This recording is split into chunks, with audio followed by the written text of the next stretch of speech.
Hey, Tim. Hey Matt, how are you? Hanging in there, doing all right. Yeah, nice shirt. Oh, What cheers. kind Yeah, this is it's a tiger snake. of So tires? Those are common in your neck of the woods? very, very much so, the most common snake around here. And this is designed, drawn by a friend of ours who does really, really cool Oh, reptile art.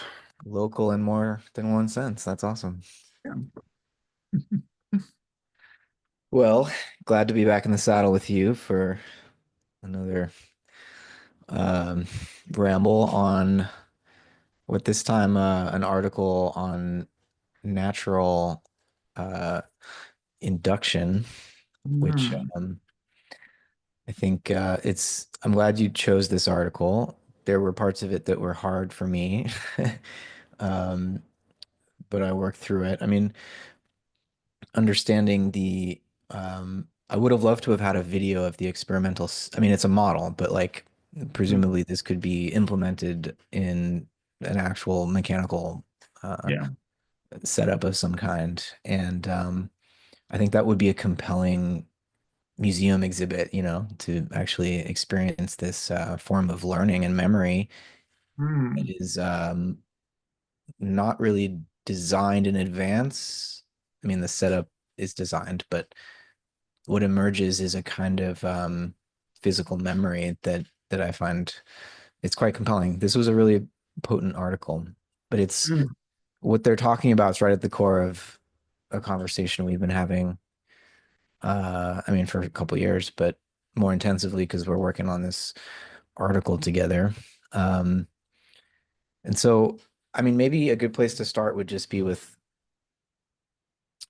learning um, itself, which I think for most people, like non-academics, when they think of learning, it's like something that human beings do. It's a something, we go to school for, and it's partially memory, it's partially something like creativity, but again, like all understood sort of psychologically at the human level as something um, that conscious beings like us do. But for scientists, biologists, psychologists, learning has always meant like something more than just what humans do.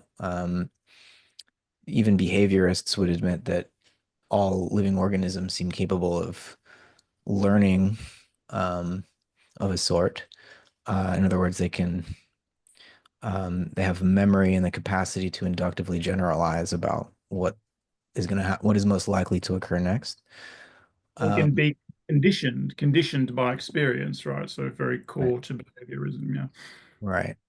But what the authors of this paper, Natural Induction, Spontaneous Adaptive Organization Without Natural Selection, are claiming, and that's I think Chris Buckley, probably the main author, but Tim Lewins, Mike Levin, Richard Watson, Millage, and Chance. I'm gonna wager a attempt at pronouncing that. They're claiming that actually learning is going on already prior to life, prior to the biological evolutionary process, that it's something that even very basic physical systems are capable of. And I think I'm quite predisposed to like that claim, but I wonder, from your point of view, maybe um they're really trying to challenge the idea of natural selection being the only form of adaptation or the only form of evolutionary change. And Mm, I think you've always had a more general understanding of what natural selection is and might feel yeah. like they're straw manning a little bit or too narrowly defining what selection might be. Um, and so maybe that would be a good place for you to offer Yeah. a I mean, reflection on. yeah, there's far too much to say on that, because that is one of my key, um, I don't want to say issues. I mean, I really like this paper a lot, but I have this common experience, I suppose, and it's just, a manifestation of my particular kind of madness. But I love the paper. I love the model. It's a great, and we can talk about that in a little bit more detail. but not exhaustively. But um, it's a great illustration of these general principles of learning, of the induction, and we could talk about the relationship to abduction and transduction, which they do signal. Mhm. Um, but the induction of habits, so the acquisition of habits. So you know, purse can be drawn in even beyond the possible connection to abduction. Um, so generalized learning, generalized acquisition of habits, that becomes synonymous with adaptation, right?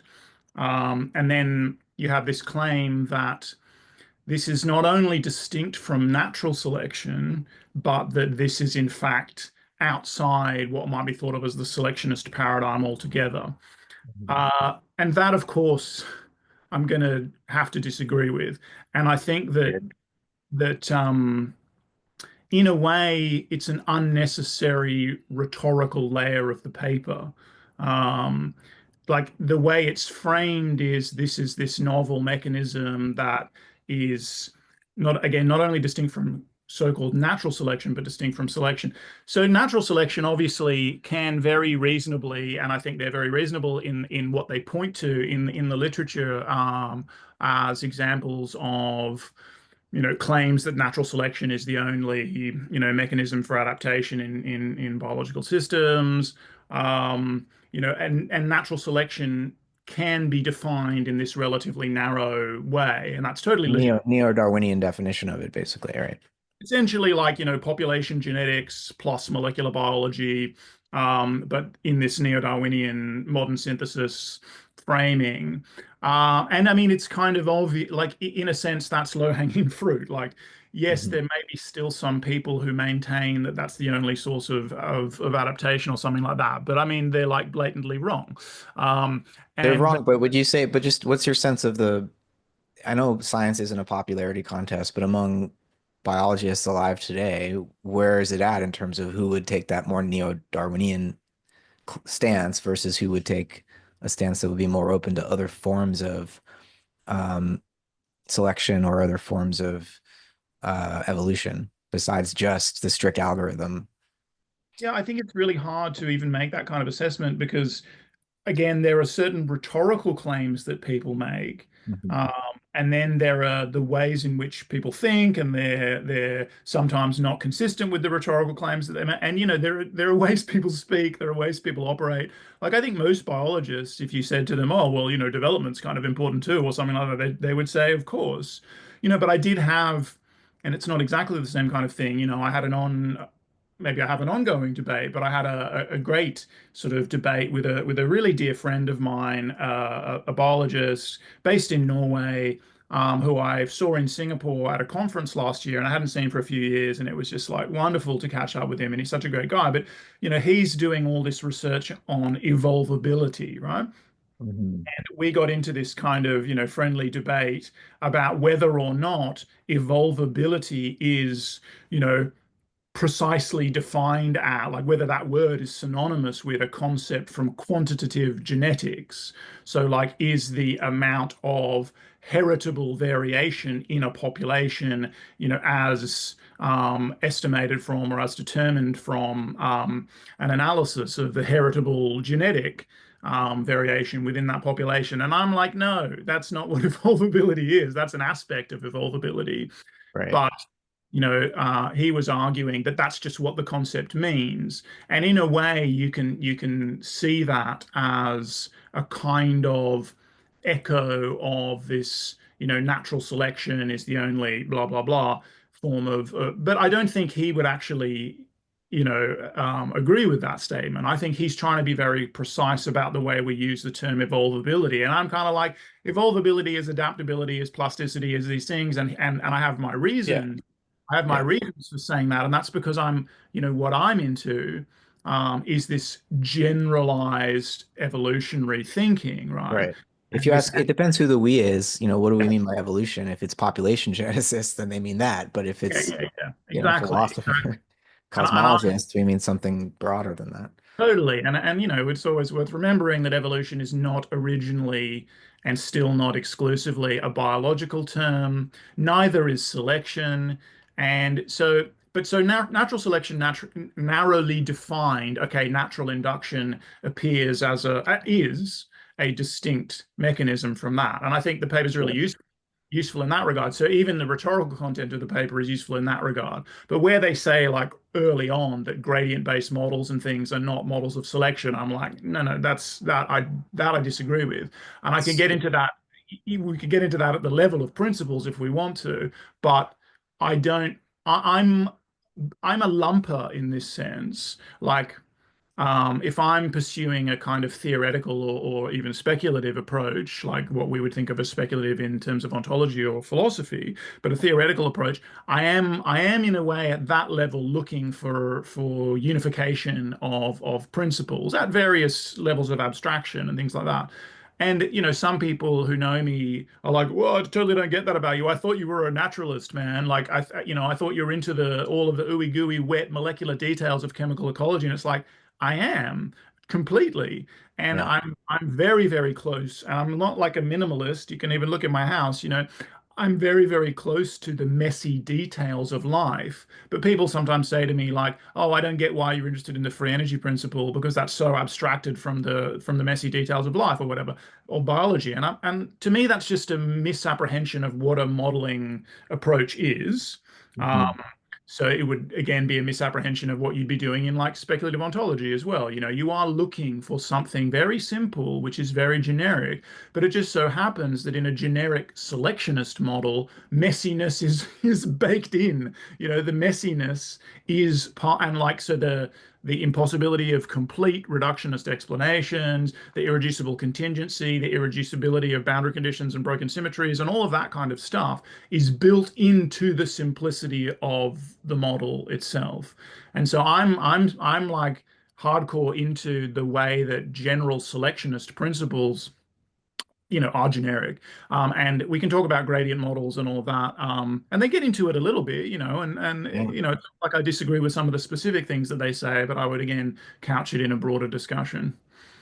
Yeah. So I think if we go back to Darwin and his original description of natural selection, building from an analogy with artificial selection, I think what's already signaled there is that there's a more general form of selection, or at least we could say one of the implications of the idea of evolution by natural induction would be that um, nature is already artificial. There's already artificial selection going on in nature, which is to say that nature is in some sense technical already, right? I was gonna say, actually, can we switch To because technical, yeah. yeah, technical rather than artificial? Yeah, yeah, 100%.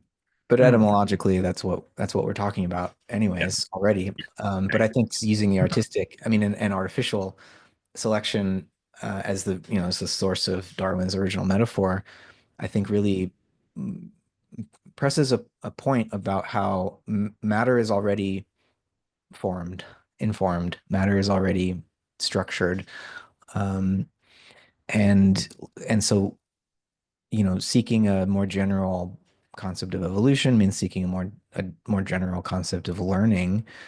Mhm. Um, and let me, so, I began by talking about learning as like for most people, that means something that conscious human beings do. And obviously that's like a naive initial like sense of like, oh yeah, of course, learning, but we would want to, preserve some sense of learning in the most in the highest sense, as the capacity to understand something and deepen one's understanding of something that is uniquely, um, if not uniquely human, at least we're really, really good at it, and it seems to set us apart from other life forms in a way that then allows us to develop a science of those other life forms. And so I'm trying to make an onto-epistemic point here and like connect our epistemological and our ontological um, connect the epistemological and ontological modes here because um, ultimately we want ourselves to be included in the account we're offering of nature, which is why we would want to say that art and nature aren't ultimately separate. I mean, whatever human beings are doing when we make something artificial, we're in a way just amplifying potentials present in the natural world because we are we're animals. And let me read a quote, and I have added this to our Google Doc of Whitehead quotes for our article. Mm. This is actually from Adventures of Ideas, Whitehead's 1933 text, and it's about the nature of consciousness and how it relates to art and nature. He says, consciousness itself is the product of art in its lowliest form, for it results from the influx of ideality into its contrast with reality, with the purpose of reshaping the latter into a finite, select appearance. Mm. But consciousness having emerged from art with an uppercase A, Mm. which, so in other words, the art that would include nature, at once produces the new specialized art, lowercase a, of the conscious animals, in particular human art. In a sense, art, lowercase a, is a morbid overgrowth of functions which lie deep in nature. So human art, in other words, is a morbid overgrowth of functions which lie deep in nature. It is the essence of art to be artificial, but it is its perfection to return to nature, remaining art. In short, art is the education of nature. Uh, Mm. so, I share that quote from Whitehead because, here we are as conscious human beings trying to offer a scientific account of this evolutionary process. And we want to offer, I think you and I, the we is me and you, want to offer an account of that evolutionary process that would allow us to make sense of ourselves as the conscious knowers of that process. And so whatever human beings are doing when we learn Mm. is in some sense continuous with the evolutionary process that created us. Yeah. Um, so cells learn in a way, and when we say cells learn, when we say molecules, at least some combinations of molecules can learn, have memory and the capacity for some sort of generalization and I mean, anticipation. They're regular, learning. yeah, a regulatory gene network or something like that is a very obvious example of a Right. bunch of tools that are capable of learning. Yeah. Right. So all that's to say, nature is already artificial. Nature is already technical, if you want to go in a Simondonian direction with it. Um, and ultimately, this idea of evolution by natural induction is seems to me to be implying something like that. Yeah. No, I think absolutely. Well, I think, you can look at connections between natural induction and other, things that might be considered part of the extended evolutionary synthesis, like, niche construction or the Baldwin effect and things like Yeah. that. And then But just to tie it back to the what you were saying earlier about people getting on your case about being interested in the free energy principle and all this philosophy stuff, like you're trying to bring formal causation back into biology, which is to say, another way of talking about formal causation is the efficacy of generals, be like a Peircean way of framing it. And so, yeah, the messy details are what underlies I mean, in some sense, the generals, the forms emerge from those messy details, but you can't, well, yeah, you can't understand how a human scientist might understand those messy details without yeah. treating forms or generals, habits, um, the capacity of inductive generalization present in all life and even maybe matter pre-life. You have to take that seriously if you're going to offer an account of those messy details. And so we can't leave out form, or at least I think there's this growing movement in biology that I find very encouraging, which I didn't notice. Either I didn't notice it or it wasn't there yet when I was in an undergrad, looking at systems biology has existed for a while and, complex systems theory and all that. But like this explicit defense of formal and final causation Mm. or like agency and um, memory and yeah, kind of learning capacity Mm. in the biological and even pre-biological world. Like I didn't see this stuff when I was a a college student. So it Yeah. seems like there's a shift, a paradigm shift, maybe. That's a maybe grandiose, but something's underway here. That Well, yeah, I think it was definitely there. I think it's been there. I think it's probably always been there as the Mhm. kind of minority report. I think you can look at things like cybernetics, including, first generation of cyberneticians as concerned with form, Mhm. organization, you know, and I think that, complex system science, grows out of that, the fusion of that with other things. And it's been an ongoing development, and it's just gaining more momentum in some sense. More and more of the broader community are on board with the fact that you need these additional explanatory principles. And yeah, so there's so many things that you said. I'm trying to keep track of some of them. I'm very much a mess first thinker in the sense that I really want what you just said, which is that the forms emerge from the mess. And I think almost a sticking point, or at least we have it, stipulatively erected it as a sticking point between, my view and your defense of Whitehead's view, so that we can really drill down on, what exactly that might look like, or to what degree we can say that, that kind of thing is possible, and all of that. So there's this Yeah. question that I always think about it in terms of front loading the possibility landscape and all of that, and the eternal. We don't have to get into that right now. We shouldn't get into that right now. Um, But I, we're I going to. I'm going to bring it up later, but we don't no, have we're to going get to get into it into it. right We're now. going to get into it. We're going to get into it, but we can keep circling back to natural induction on our way there as well. Yeah, yeah.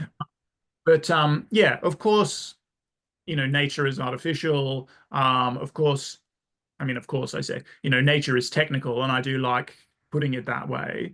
And that technicity, when we look at these models like natural induction, it predates even life. But of course, minimal living systems are going to be at least minimally technical, and technicity being about basically bringing some of the degrees of freedom of the broader environment under your control. So it's about, basically being an agent is being technical in this sense, right? And other more obviously recognizable forms of technicity clearly are on a continuum with that, emerge from that, and including like externalization of tools, which magnify our capacity to do that kind of thing, or in niche construction, which stabilize a particular, microenvironment, which makes it easier for us to persist in a macro environment, but of course is always feeding back on our on selection, on the organismal lineage, but also, feeding back onto the, broader environment itself. And there are, things we should get into in terms of conceptions of the kind of paradoxical isomorphy between the system and the environment, and, the degree of identity between, system kind of as a particular condensed region of environment kind of thing, which is what that's a shorthand way of putting it, which is going to be more confusing than anything, but is kind of what the free energy principle is ultimately saying. Right. Um, Well, but I mean, you mentioned agency, and I had this conversation with Richard Watson a couple months ago, one of the co-authors, and the scenario they're talking about of balls and springs basically being capable of not only memory but generalization and inductive generalization. It's claiming that you can have learning in the sense of memory and inductive generalization without agency. In other words, at least without agency defined in the way that like an autopoietic theorist would define it in terms of operational closure. There's no closure with the scenario that they've described. the Um, system is acting to change the adaptive landscape, and this, that's mhm, let's talk about the model in a second. yeah. And how we would at least build to that kind of description, or kind of conclusion, or the implications of the model. Mhm. Because a couple of things just that you also said, Yeah. um, the things that we do, learning, etc., being continuous with processes in nature, and that has to go, all the way back. That can't be, oh well, life is continuous, and life mind continuity and all of that kind of stuff. Yeah, great, but don't put in that cut at life and say, well, it's completely discontinuous. And of course, there are degrees of continuity. This is not a kind of abject gradualism. Mm. There are saltatory Yeah. maneuvers, and those are very important. There are phase transitions, etc. Right? These Punctuated equilibria. and again, those things occur at all kinds of scales, right? So you can see that in the evolution of a gene family where, and I mean, I did a big study on this gene family that encodes these toxins called three finger toxins, and we're trying to work out where they come from. And there's a huge, there's literally a leap in the structure function space of this protein family when a membrane, a domain that binds it to the membrane just kind of gets excised, gets lopped off, and suddenly it's a secretory protein, and it's like, so all I'm saying is that's trivial in a way, but if you model the structure function space of this protein family to try and work out where new functions might be emerging, at that point where that membrane bound domain is chopped off, the thing leaps in space, right? Again, it's trivial, but so there are leaps, but there is this Right. fundamental continuity, Yeah. and what we want as people pursuing a kind of speculative generalization, which could be in theoretical biology, but it could be in metaphysics and ontology. It, and because we're evolutionary thinkers, and to us, I think, to Whitehead, to Peirce, obviously, but I think to us, the evolutionary mode of thinking is, in a sense, that kind of generalization is synonymous with this continuity thesis. Um, so yeah, we're looking for the most generic principles that would apply to, you know, processes of actualization, self-organizing processes, processes of learning and adaptation, etc. in general. And just final point, and then we should get to the model maybe after your rejoinder, but yeah, you mentioned also in passing that matter is inherently formed or organized, right? And so hence the reason to speak about a process of actualization, right? Like for something to be actual, it is in some relational nexus, which is the set of forming constraints. It has come to a definite or a determinate state under the influence of these relational constraints, which are informing.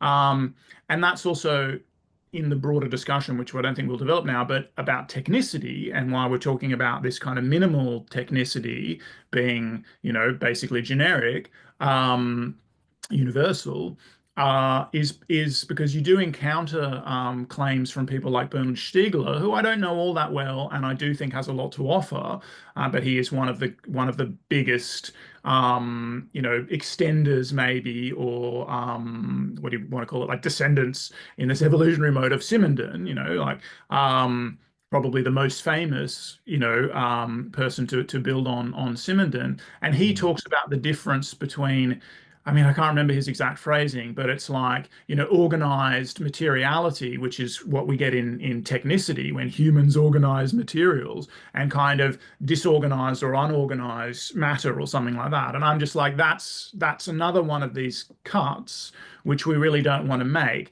And it's probably not unrelated to the human exceptionalism, which is deep in Stiegler's view, and like the whole, myth of Epimetheus and all of that is a myth of human exceptionalism.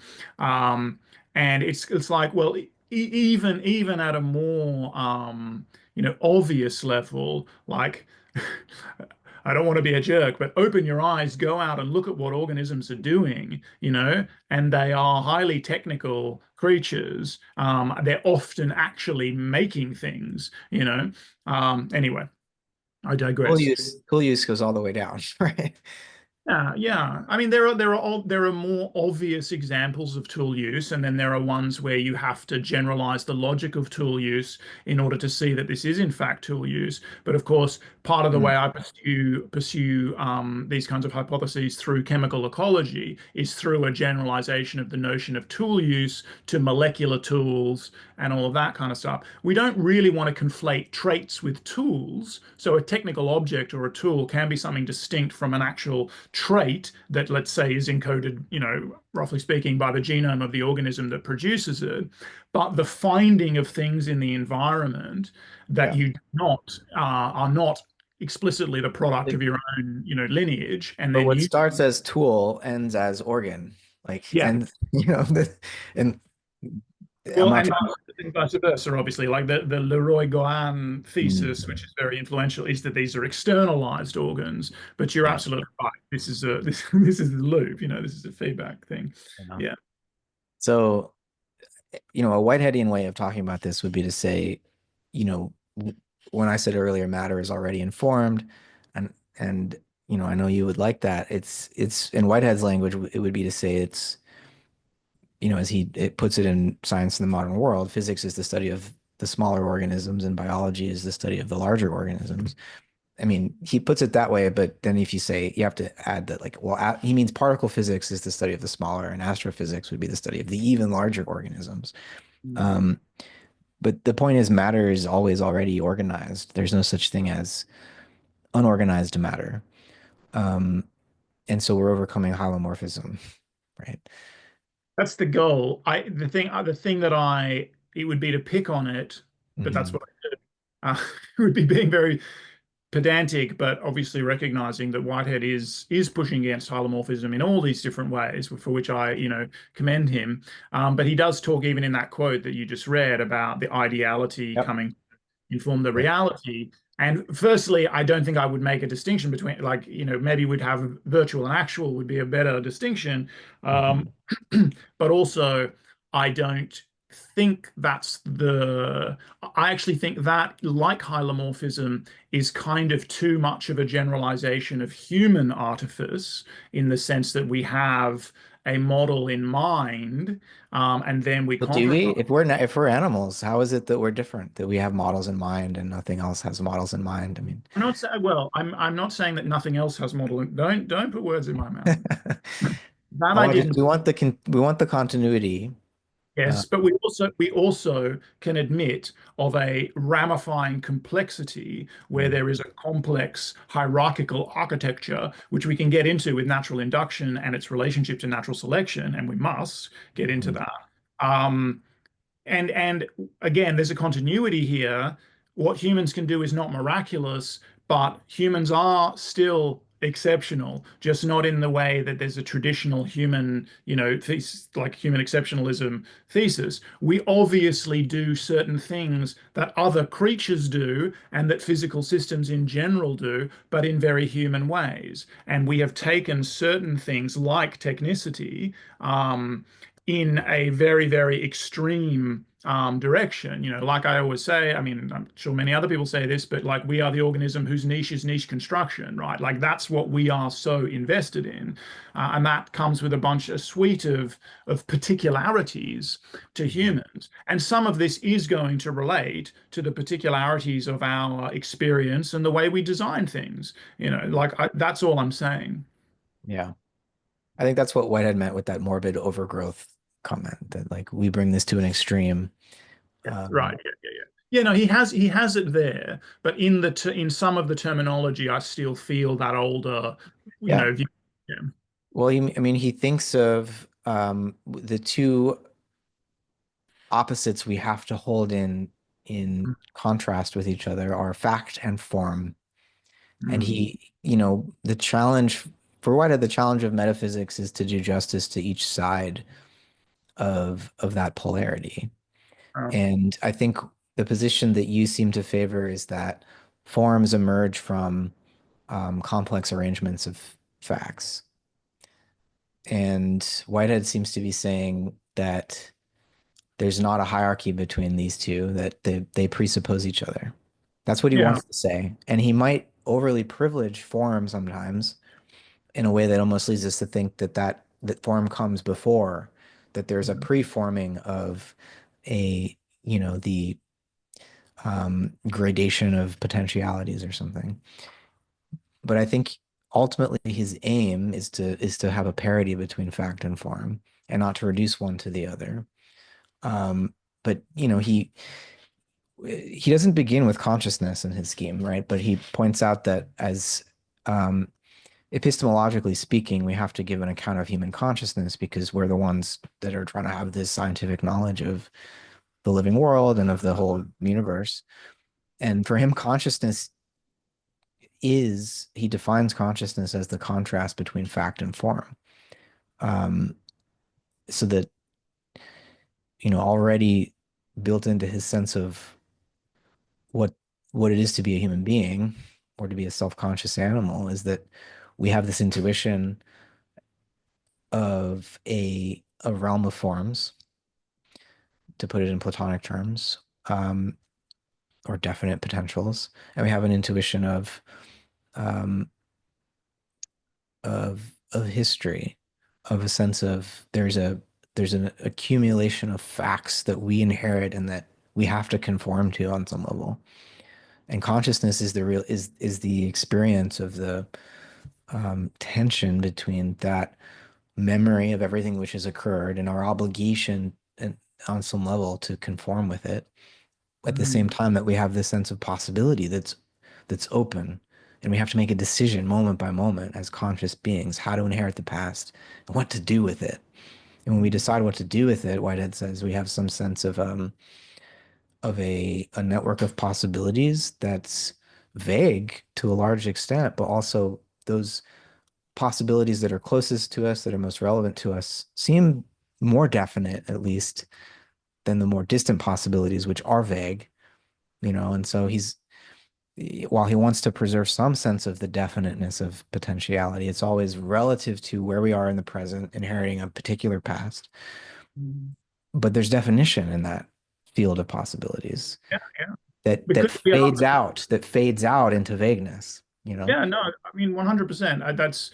That's extremely beautiful description of our lived experience. So it's radically empirical in the way Whitehead wants to be, Mhm. um, with regard to phenomenology with a kind of small p maybe, with regard to our lived experience. And we absolutely unquestionable that we experience things in that way, and that this gradation of definiteness is correlative to an actual situation in that Mhm. description, right? So we are situated, and we can't get everywhere from here, and thus, those more immediate possibilities have a higher degree of definiteness for us than the more distant one. I mean, I'm just repeating what you said in less beautiful phrasing. So I completely agree with that. And I also think that that's generalizable, and I think that that sort of datum of lived experience and that tension that we do experience is part of the grist for the mill of the generalizing, speculative ontology, which is obviously, the nature of Whitehead's own, inflection of radical empiricism. So I'm in full accord with all of that. There is a slight difference between, I mean, there's an obvious difference again between our lived experience and an ontogenetic account of the cosmos and the way this kind of experience that we have access to and how it appears for us is generated, the ontogenesis of our horizon, of our embeddedness, but our Right. transcendental horizon. And the question really just concerns how much of the structure of our, transcendental situation are we projecting onto the boundary conditions, like the other kind of transcendental? Because there are these two different forms of transcendental, I think, implicit at least in Whitehead's scheme, because he has the ontogenesis, he's concerned with cosmogenesis, and that is in a sense like if we look back as far as we can look back, we will then encounter the singularity. We will encounter the boundary conditions at the beginning of the cosmic epoch, or however we're defining that. And the question is, how much do we translate from the boundary conditions of our lived experience to that? Like how much of the structure do we translate across? And so that's a very subtle and difficult question about the distinction between the ontogenesis of the horizon and the horizon itself, in a sense, right? Yeah. Um, Yeah. So, I mean, another way of phrasing that would be, is the concept of a primordial constraint hmm, poorly formed, or is it a limit concept? Like we think it because it's the limit of our horizon. We can't know what's beyond that horizon, but we think the limit. And when Whitehead talks about the primordial nature of God, is this envisagement of eternal objects, it's like we can read that in a Kantian way as a kind of limit concept um, that is supposed to remind us of our limitations and our positionality, but also signal that we're already presupposing a beyond, um, a noumenal realm. So like even to think about reality, if we're going to do metaphysics at all and think about the ultimate nature of reality, we're always going to need to hold these two poles in tension. Like reality is structured flow. It's constrained creativity. It's like habit and novelty, um, canalized potential, so and so it really comes down to like how do we do justice to both sides of that complex equation? Um, and it would seem to me that one of the um, desires I would have here would be to not reduce one side to the other. mhm. We don't want to we don't want to absolutize one side or the other. We don't want to create some kind of hierarchy where we're saying, okay, no, no, form is real, but it's a secondary characteristic. It's a emergent phenomenon. Um, which, if we're going to say it's an emergent phenomenon, I'm I'm happier with that because we're at least acknowledging that form is real, that generals function in evolution and in the way that nature unfolds. But I think, if we think the primordial nature of of God, Whitehead just goes there. If we think Yeah, it more as a limit concept, yeah, because I do think there's definitely a transcendental element to what Whitehead is doing. It's different from Kant's, which is why I call it descendental instead. But he's just taking Kant and like redoubling it or inverting it. But that's it's to inherit Kant's insight there and recognize. Peirce is doing the same thing, and Yeah, arguably, I mean, you know them better than I do, but that's arguably this is the real project of German idealism, yeah, um, right? yeah, yeah. So, so then the question becomes, um, can we get efficacious generals or formal causation just out of local gradients of energy minimization, or do we need to make reference to um, the primordial gradation of eternal objects? You know, and it sounds so highfalutin to even reference that, but like right in this paper we're supposed to be talking about, there's this concept of, I mean, they mention at least this concept of inductive bias that like Yeah. in any set of data, there are always going to be an overabundance of ways of generalizing from that data, such that, and this is the frame problem in another Yeah. guise. Theory is underdetermined by data, basically, is the Yeah. And so if there's not a primordial gradation, Hmm. how do you, in an ontological or cosmological sense, then Yeah. how do we account for the emergence of order? Is it necessary for there to be a primordial gradation, or can we actually account for that just through local gradients and energy minimization? Which, Yeah. or does that local gradient energy minimization already imply that there must have been a gradation from the beginning in the field of possibility? And so, I mean, maybe Kant is right, in the sense that we are because we're thrown. in a Heideggerian sense, we are always subject to inductive bias. Of course we are, because we're in like some bloody ancient evolutionary lineage. Right. So Um, epistemologically, this is obvious, but then ontologically, Exactly.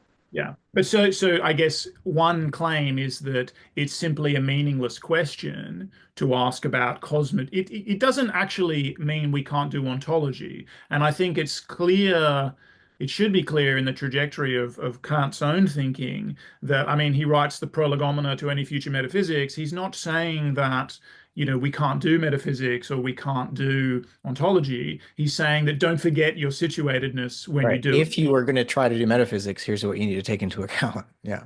And I think we can also disagree with some of the specifics, obviously, of what he thinks needs to be taken into account. I mean, Yeah. his conception of the categories and all of that. And of course, It's his all relation, he's too ahistorical. We need to evolutionize Kant, basically. we need to Yeah. evolutionize Kant. We also need to update him, which is develop him, which is evolutionize him, in light of contemporary science, because Kant was giving what he felt was due deference to the science of his time, right?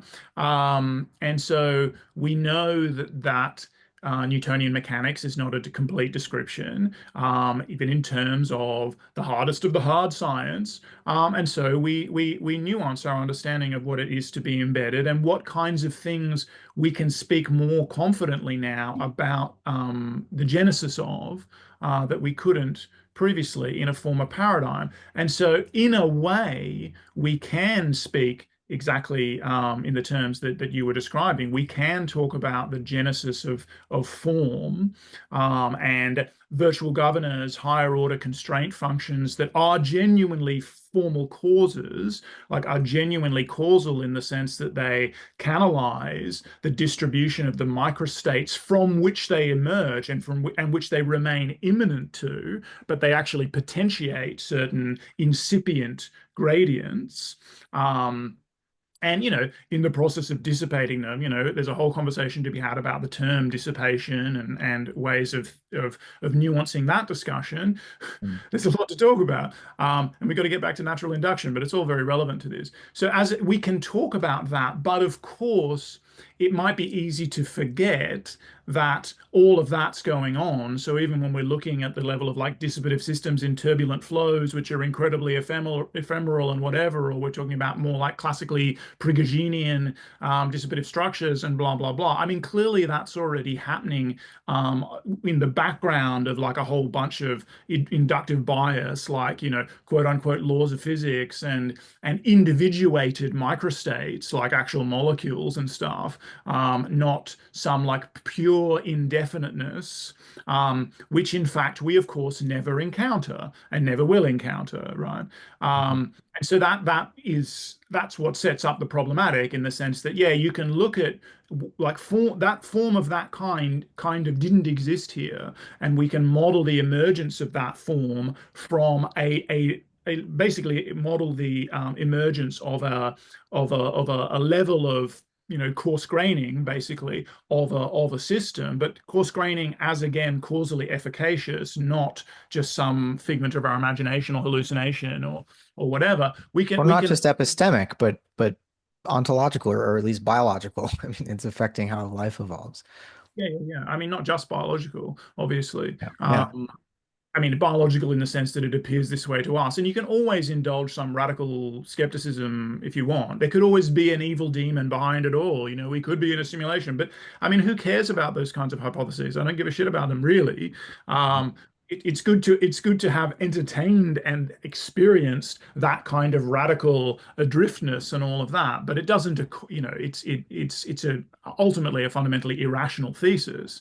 And so, to the extent that we want to explain anything, that we believe that, the cosmos is intelligible, blah, blah, blah, those are not helpful hypotheses to have, Mm. as our like, you know, best guess about the nature of things. So, yeah, we can describe those kinds of princesses, uh, processes. Princess in reality. Still have a 3-year-old daughter. we can describe those kinds of processes of like as they, as they quote in this paper, because it's just become one of these little taglines of order for free, And as a matter of fact, there's a whole metric F ton of work on that kind of stuff that kind of isn't really integrated in this paper, and Hmm.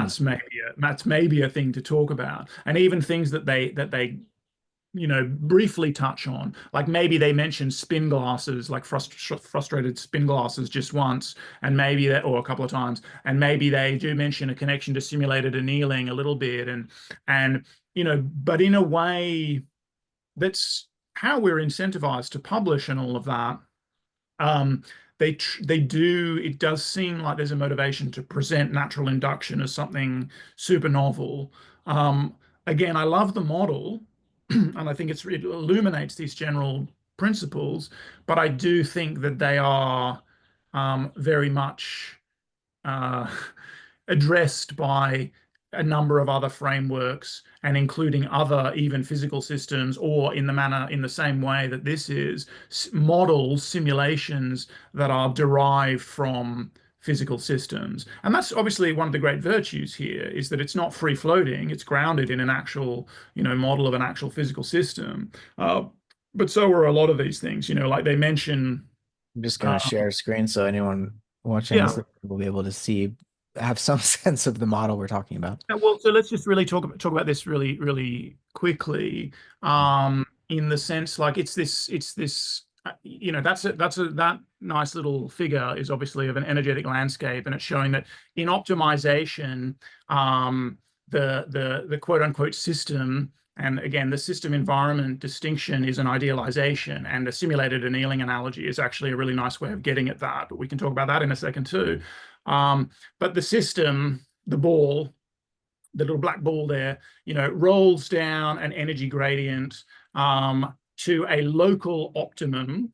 But it can't then, because it's just running this local, it's a principle of station reaction. It's just running this local optimization procedure. It's rolling down a hill, rolling down an energy gradient. It can't discover a global optimum because it gets stuck in a local optimum, right? And this is a very, classic phenomenon, obviously. And there are all kinds of models that, including simulated annealing and the role of temperature in simulated annealing, but all kinds of models in machine learning, but certainly all sorts of models in physics, for how local optima are escaped in the pursuit of more global optima. But here's a really important point. If we get into a discussion of frustration, Mm. and they do talk about frustration here, it's that you do not want to escape all the local minima. You definitely don't want to escape those local minima if you want to persist, because you know what the global optimum is in these kinds of models. It's what Josiah Gibbs, he of Gibbs free energy fame, would call the surface of absolute stability,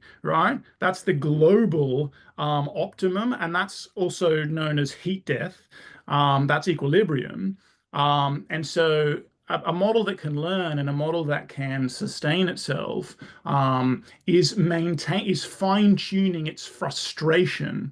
And frustration is just a phenomenon that you get in many body systems where not everybody gets to minimize or gets to optimize simultaneously, because there are competitive frustrations amongst the parts.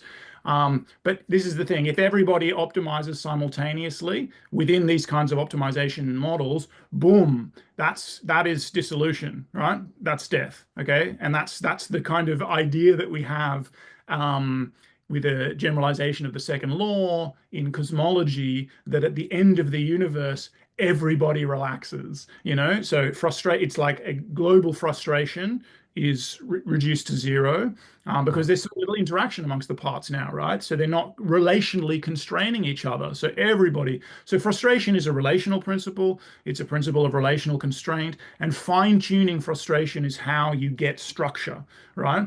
And that's why spin glasses, which are frustrated systems, frustrated spin glasses, they're all these magnets that are set up in a frustrated state because they can't all align together, right? So they have different competing goals, and then you randomize this, like ferromagnets and anti-ferromagnets which want to align in different directions, and you randomize them at the beginning. But then you find what you get from that is you get this rugged landscape, right? You don't get a smooth landscape again, because a smooth landscape would be, ooh, we just go straight to the global optimum. A rugged landscape is what it sounds like. You can't get everywhere from here, to reference our, to try and connect this with the Whitehead possibility. I mean, because these are very connected ideas, but there's a lot of legwork to do to connect them. But you can't get everywhere from here in a frustrated landscape. And so then the like a frustrated spin glass, when you drive it by putting an energy like you put energy through it, it can't just simultaneously optimize, which would be basically dissolving into that energy gradient in a sense, right? But it can find ways of partially satisfying, of fine-tuning the frustration such that basically it's learning, in the sense that the pattern of the driving signal ends up being encoded in the particular fine-tuning of the frustration. Anyway, in this model, which is springs, viscoelastic springs, so they're not perfectly elastic, right? They're viscoelastic, which means they don't relax back to, this sort of, I guess, again, you could think of it as perfect equilibrium. But in the second part of that figure, where they're contrasting optimization with learning, they're showing that when so based on an initial but frustrated um, discovery of a local optimum, which is again relational, is a many body optimum. It's under some environmental perturbation, like under a driving signal. Um, the system sits in a particular arrangement as a result of that, and then they leave it for a while without continually shaking it up, without continually perturbing it. And then the springs actually physically relax a little bit in that position. So they kind of take on the signal, they take on the structure, whatever, of where they've been, right? So they're developing a habit. So the next time you perturb them, you kick them out of that habit, but proportional to the length of time that they spent in that, and so the degree of relaxation into that particular habit, that biases the probability landscape of where they're going to end up again, right? So they are in fact not idealized in the sense that every perturbation happens anew. They've been changed by their previous, quite contingent Yeah. though, solution. They've been changed by that in a way that makes it more likely for them to rediscover that solution, and that's a memory, right? Which is why this is a generalization of a neural network. I mean, it's like those connections that fire together, wire together, like, and so Exactly. this is just a simplification of that neural network type of setup. Just note that that's true. Hopfield networks, which are the kind of, are these neural networks, um, are themselves generalizations from frustrated spin glasses. So Mm. I mean, I believe, that's the actual historical progression of the models. And Hopfield, like, recently won the Nobel Prize for this, right? Because obviously, neural networks are like all the rage these days. Um, and I'm pretty sure that he derived that model from a study of frustrated spin glasses. So there's that lineage already. And by the way, these are not non-selectionist models. They are encompassable, couchable in selectionist terms. It's just not natural selection in the restricted Yeah, sense, right? right, right. So we're generalizing in a way beyond the distinction between natural and artificial selection here. Like I, Yeah, or between natural and natural select, well, natural selection and self-organization. So we've talked a little bit before about how, some right. people want to say that self-organization precedes selection. And in a sense, you can say that about the narrow form of natural selection, obviously. But you can't say that about the selectionist triad as generalized by Person-Lewontin. Mm. Um, variation, selection, inheritance. And I, I think of, just to finish, I think of variational principles in physics, which all of this is subsumable under, and that's what the free energy principle is about, right? Mhm. Um, as generalizations of, and I mean, they have formally, demonstrated this equivalence, but of course they're always going to be quibbling about the nature of formal equivalences and things like that, and so that's another discussion. But between variational principles and natural selection, and gradient descent learning, neural networks, obviously physical optimization, obviously like path integral formulations of paths of station reaction, and those are all variational principles, and as far as I'm concerned, those are generalized selectionist models. Yeah. Hmm. I mean, I'm happy to generalize selection and which is a like you were saying earlier, it's a kind of rhetorical shift. It's not changing the substance of what they're arguing for here, but um rather than saying this is opposed to evolution by selection, it's saying, well, actually selection is more general than that usual Darwinian algorithm of the replication of varying of mutations in genes or something. But um, if we're going to generalize the concept of selection to encompass what they mean by induction, then that means there's a selection among possibilities, which means those possibilities must be definite on some level if you're going to select among them. Well, actually, that might be one of the arguments as to why this is not a selectionist model, Hmm. um, because if you take selection to require discrete generations, um, a Hmm. Right. population, population of discrete individuals, which is differentially selected among. So there's like, some are selected against and they die off. And there are discrete generations at which selection occurs. So variation and selection are then, at discrete time stages in terms of generations. Then you can start to say things like gradient models aren't selectionist models. Um, Hmm. but that doesn't really work because the fundamental logic doesn't say you have to have discrete generations. It doesn't even say that you have to have stochasticity at all as a source of variation. But we should also remember, um, gradient models, they don't just start like a gradient model in machine learning, right? It doesn't just start knowing the optimal loss function. It doesn't just start with the landscape properly mapped, fully mapped, so that it can just go, oh, here's the optimal loss function. Boom, I'm the perfect model.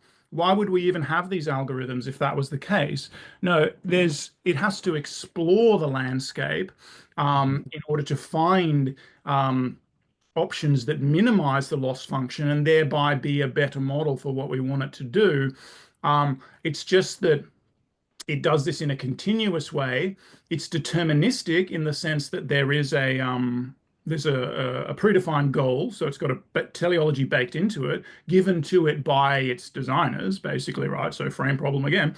Um, but it is exploring a landscape, and so in this exploration you can think about there being a population of different paths, but they only exist as these kind of I mean there's more explicitly probabilistic gradient descent, but they don't exist as discrete runs that are all trying different paths, so there's not a population in that sense, although hold on, because there is. um, but internal to any given run, there isn't that kind of thing. But there is an exploration mode where it's trying to find a more optimal um, loss function. And then there are lots of ways that you can tweak such a model, like you can add stochasticity to it.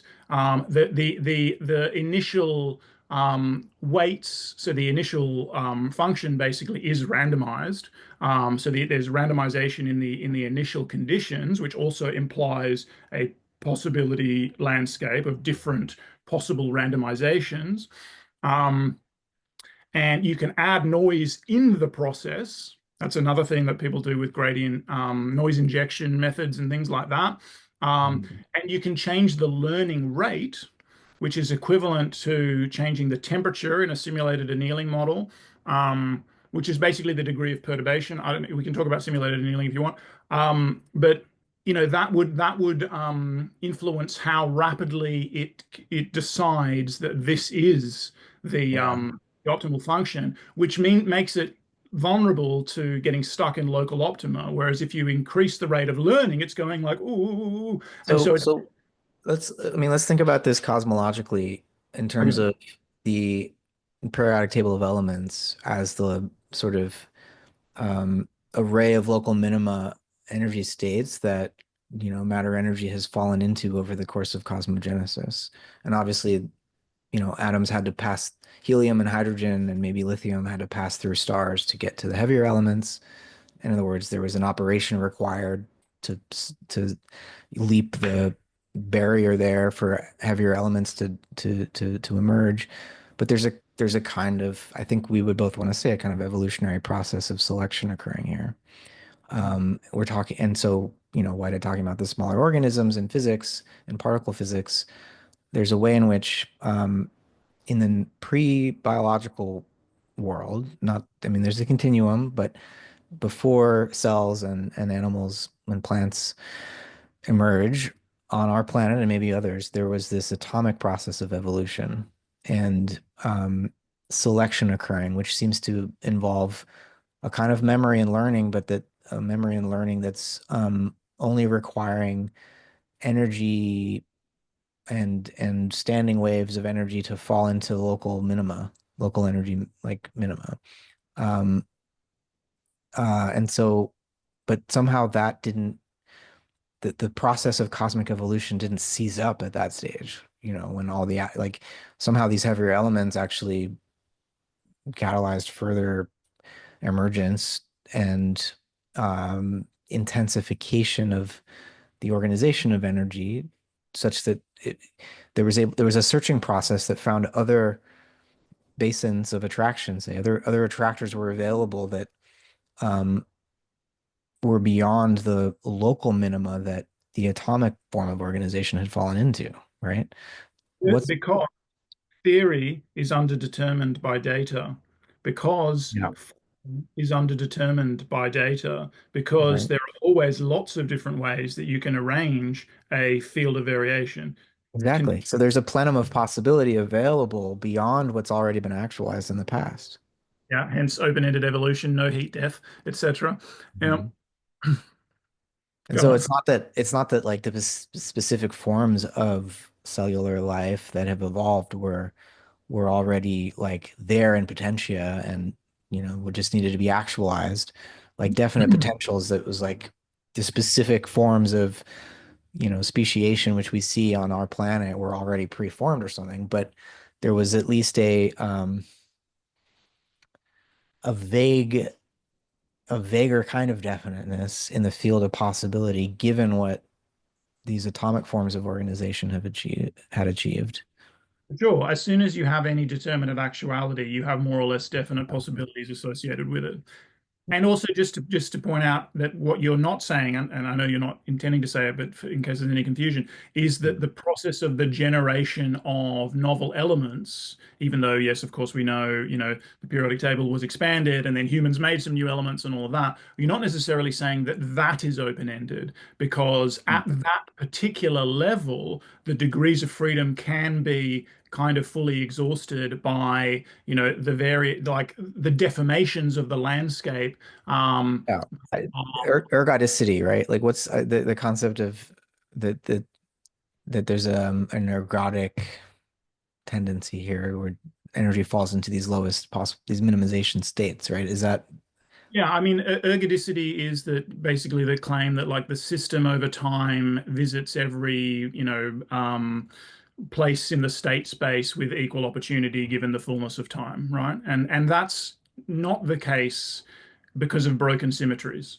So because what contingently actualizes, in fact, just like in this model, feeds back onto the landscape itself, right? like deforms the energetic landscape, that is then a broken symmetry, which means that future exploration or whatever is biased by what's already present. That's the way the past constrains the future. That's Whitehead.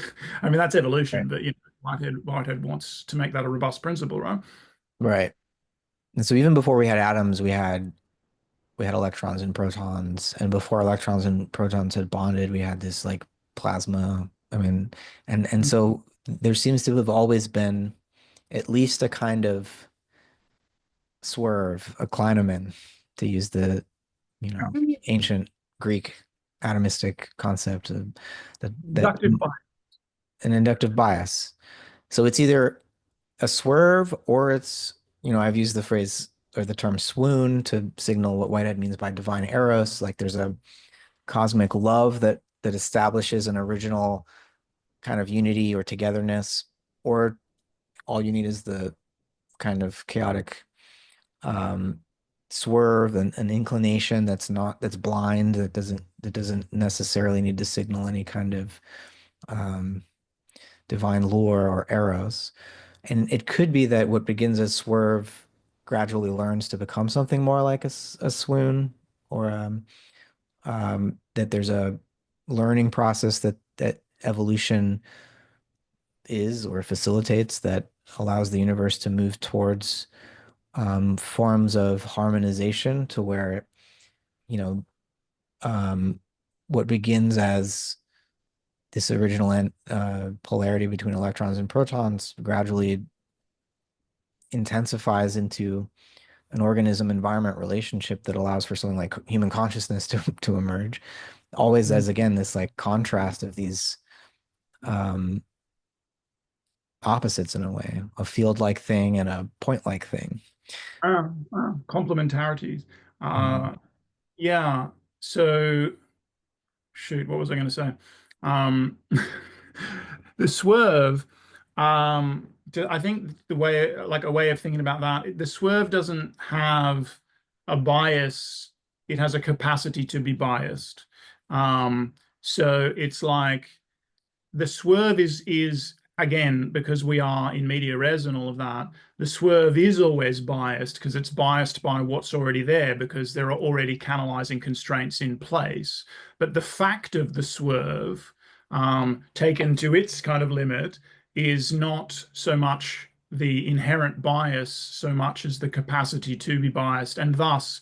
Once anything has got going, again, if it even makes sense to say that, Yeah. um, Well, there will yeah. be a bias because the past will bias the future, but with wiggle room, right? So the swerve is never exhausted. The swerve is excessive, um, and again, we can give a principled account of that in terms of these kinds of systems. But it's very easy to talk about that within biology and stuff like that. Like stochastic gene expression is not like abjectly random or something like that. Like that is not a concept that really even makes sense.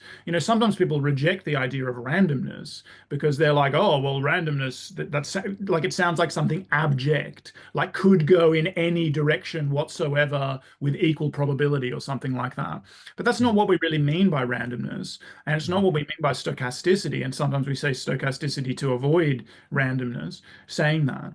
So these stochastic gene expression is like ridiculously biased, obviously, but it is not like fully constrained by the current organization at the organismal level, the current, organization of the phenotype in terms of discrete functions. It is in excess of that. So it's like in a diffusion model, it's like noise in the system. So if the current state of affair, and again, this current state of affairs is clearly an idealization as well, right?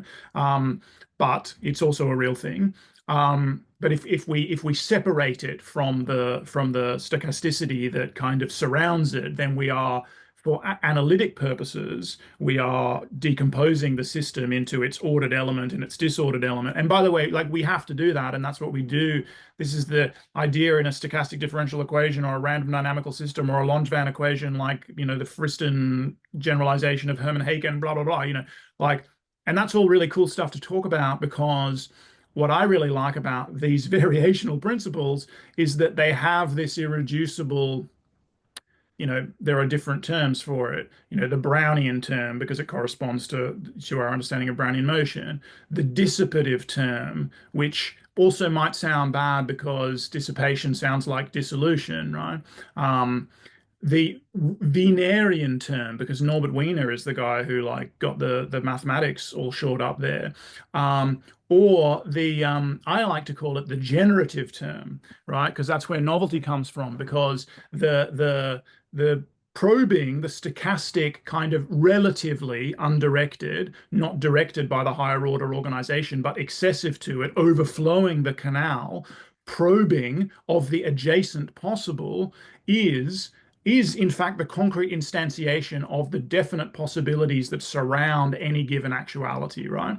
Mm. And so I think, Gene, I don't know if I've articulated that particularly well there. I can go into a very specific example about the origins of novel functions from that kind of process, because that's like, my meat and potatoes, my job in terms of inferring and speculating about, but with as much empirical data and modeling help as possible, where novel functions arise, specifically how you get toxins from non-toxins, blah, blah, blah. And there is an irreducible role of stochastic gene expression in that process, as far as I'm concerned. Um, well, there has to be, right? But that's Mhm. not necessarily the consensus in my field. Um, it's Right. just correct. Mhm. But yeah, so that's what I'm getting at here is that you can think of it again as an idealized generalization of there is a determinate arrangement of things, which is kind of inherited in some sense, and maybe we should talk about the way natural induction fits with a hierarchical model of biological complexity. Um, but inherited doesn't necessarily mean inherited from the genome, although that's a huge factor in inheritance. It's From the whole inherited, environment. well, yeah, but also inherited as you're a cellular lineage, right? Sure. Um, Yeah, so the this cellular milieu and yeah. so this is again why selectionist models don't just apply to discrete generations, because there's constant selection going on the phenotype itself, and not all of the results of that selection are going to be heritable in the genetic sense, but they are inherited from moment to moment in the ongoing evolution of the phenotype. So I And always the like. extended phenotype. Exactly. Yeah, and we should definitely get into that. But I always like to say, as you know, development is the evolution of the individual, because there is a logic that applies at both scales, and that's one of the reasons why I like the free energy principle, because they're very explicit about that. And one of the recent papers that I think, no, no, I mean, I saw in your discussion with Richard Watson, because I just had a really quick look at the transcript that you sent me 1 hour before this conversation. Cheers for that. Sorry. Um, that he mentions Carl Frisson, obviously. And I mean, like, he couldn't fail to be aware of that work, and he works with Mike Levin and all of that.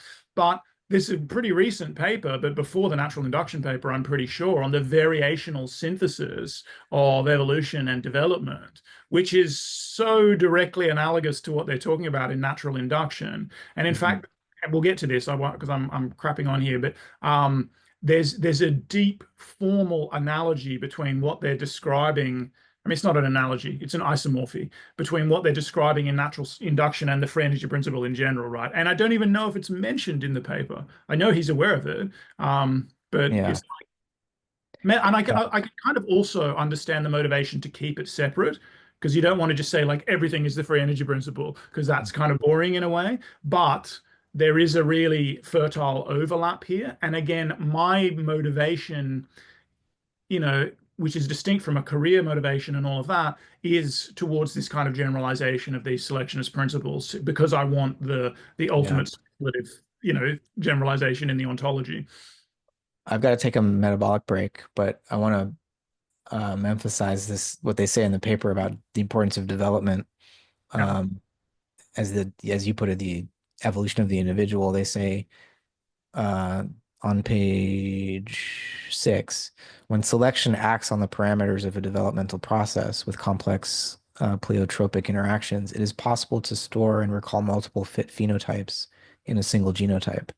And for generalization in this model space to produce novel phenotypes from the same class. So in other words, there are multiple fit phenotypes in a single genotype, which is to say the development of an individual um, is evolutionarily relevant or more than relevant, but essential. Let me take a bathroom break and then we can jump back in. All right. Yeah. So yeah, I don't know if you wanted to comment on the piece about development, evolutionary developmental biology and the importance of the development of an individual in the process of selection, whether natural or artificial. Yeah, yeah, no, I love that. I mean, I think that's an extremely apt point that they make there. I mean, of course, it's not, what did they say? Possible to store and recall multiple fit. In fact, it's not so much multiple fit phenotypes. Here's a thing about definiteness and indefiniteness again. It's like an indeterminately smeared array of phenotypes. Um, in the sense that, well, it's certainly not going to be quantifiable, and then you'd have to pick a scale at which to quantify that. And I mean, am I not a different phenotype at every moment, in an important way? Is it a smear or is it like, I mean, all, mammals have like 5 digits, right? And so is it that maybe there's a form of development where we could have, I don't know, 12 digits or something, but we didn't fall into that basin of attraction. And it's not like we could have any number of digits. There's a certain, This is also what I said before, in the sense that there is a bias, a yeah. massive bias in the probability landscape, and the genome itself functions as a very, very strong constraint. You are not going to wake up tomorrow, as a cockroach, right? Um, Great Mhm. story though that is. So yeah, of course, I'm not saying that it's open-ended in that sense. I'm saying that at some kind of microscale, and all of the possible interactions, as they mentioned, pleiotropic interactions, interactions amongst genes, it's not like you could really say, you'd have to pick a very arbitrary scale to say, like, there are this number of potential phenotypes in this genotype. In fact, phenotypic Yeah. plasticity is the possibility for the generation of an indefinite number of phenotypes from a single genome.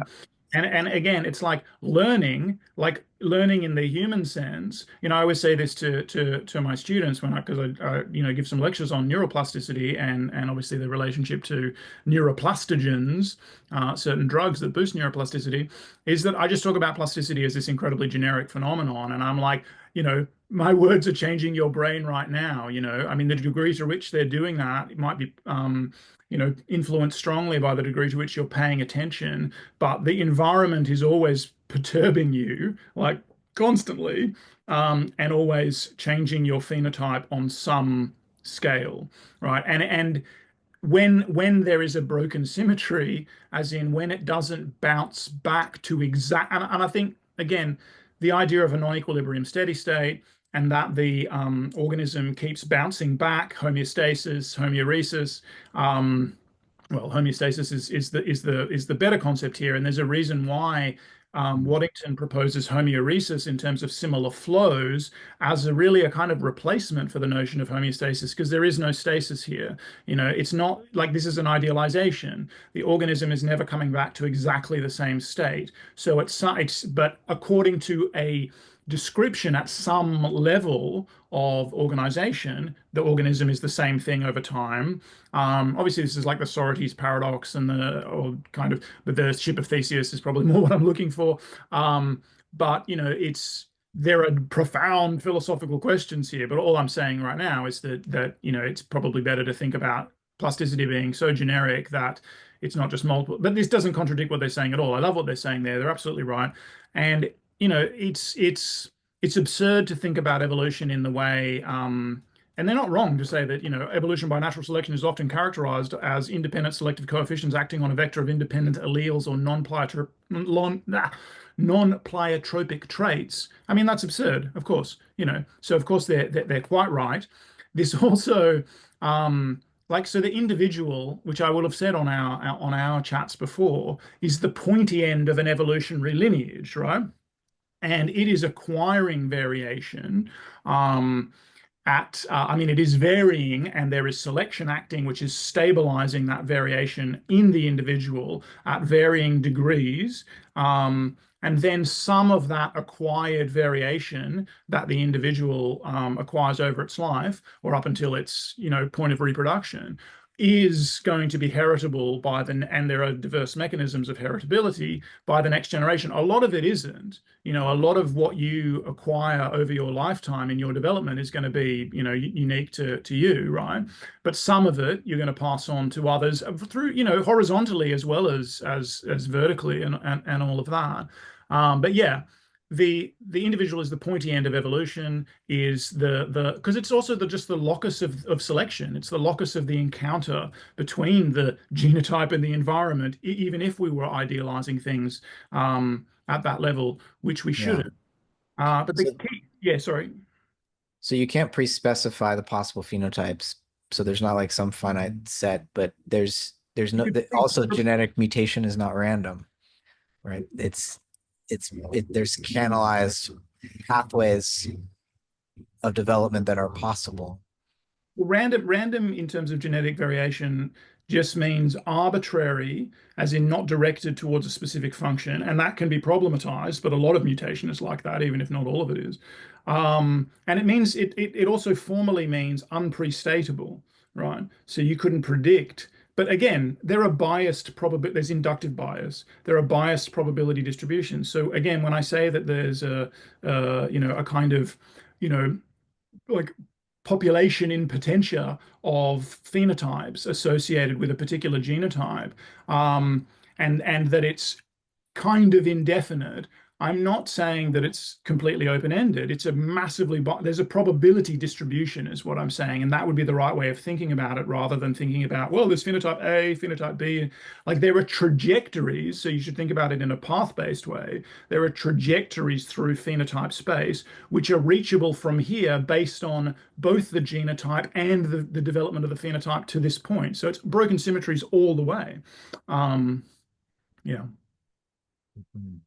And just to finish the point about this is that what you're looking at here when you're thinking about this genotype phenotype thing, which is very beautifully developed and modeled in this variational synthesis paper, I'll get the title in a second, is this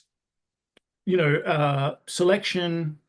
So, well, variation, selection, and inheritance, so the full evolutionary suite, occurring at different time scales, at nested time scales.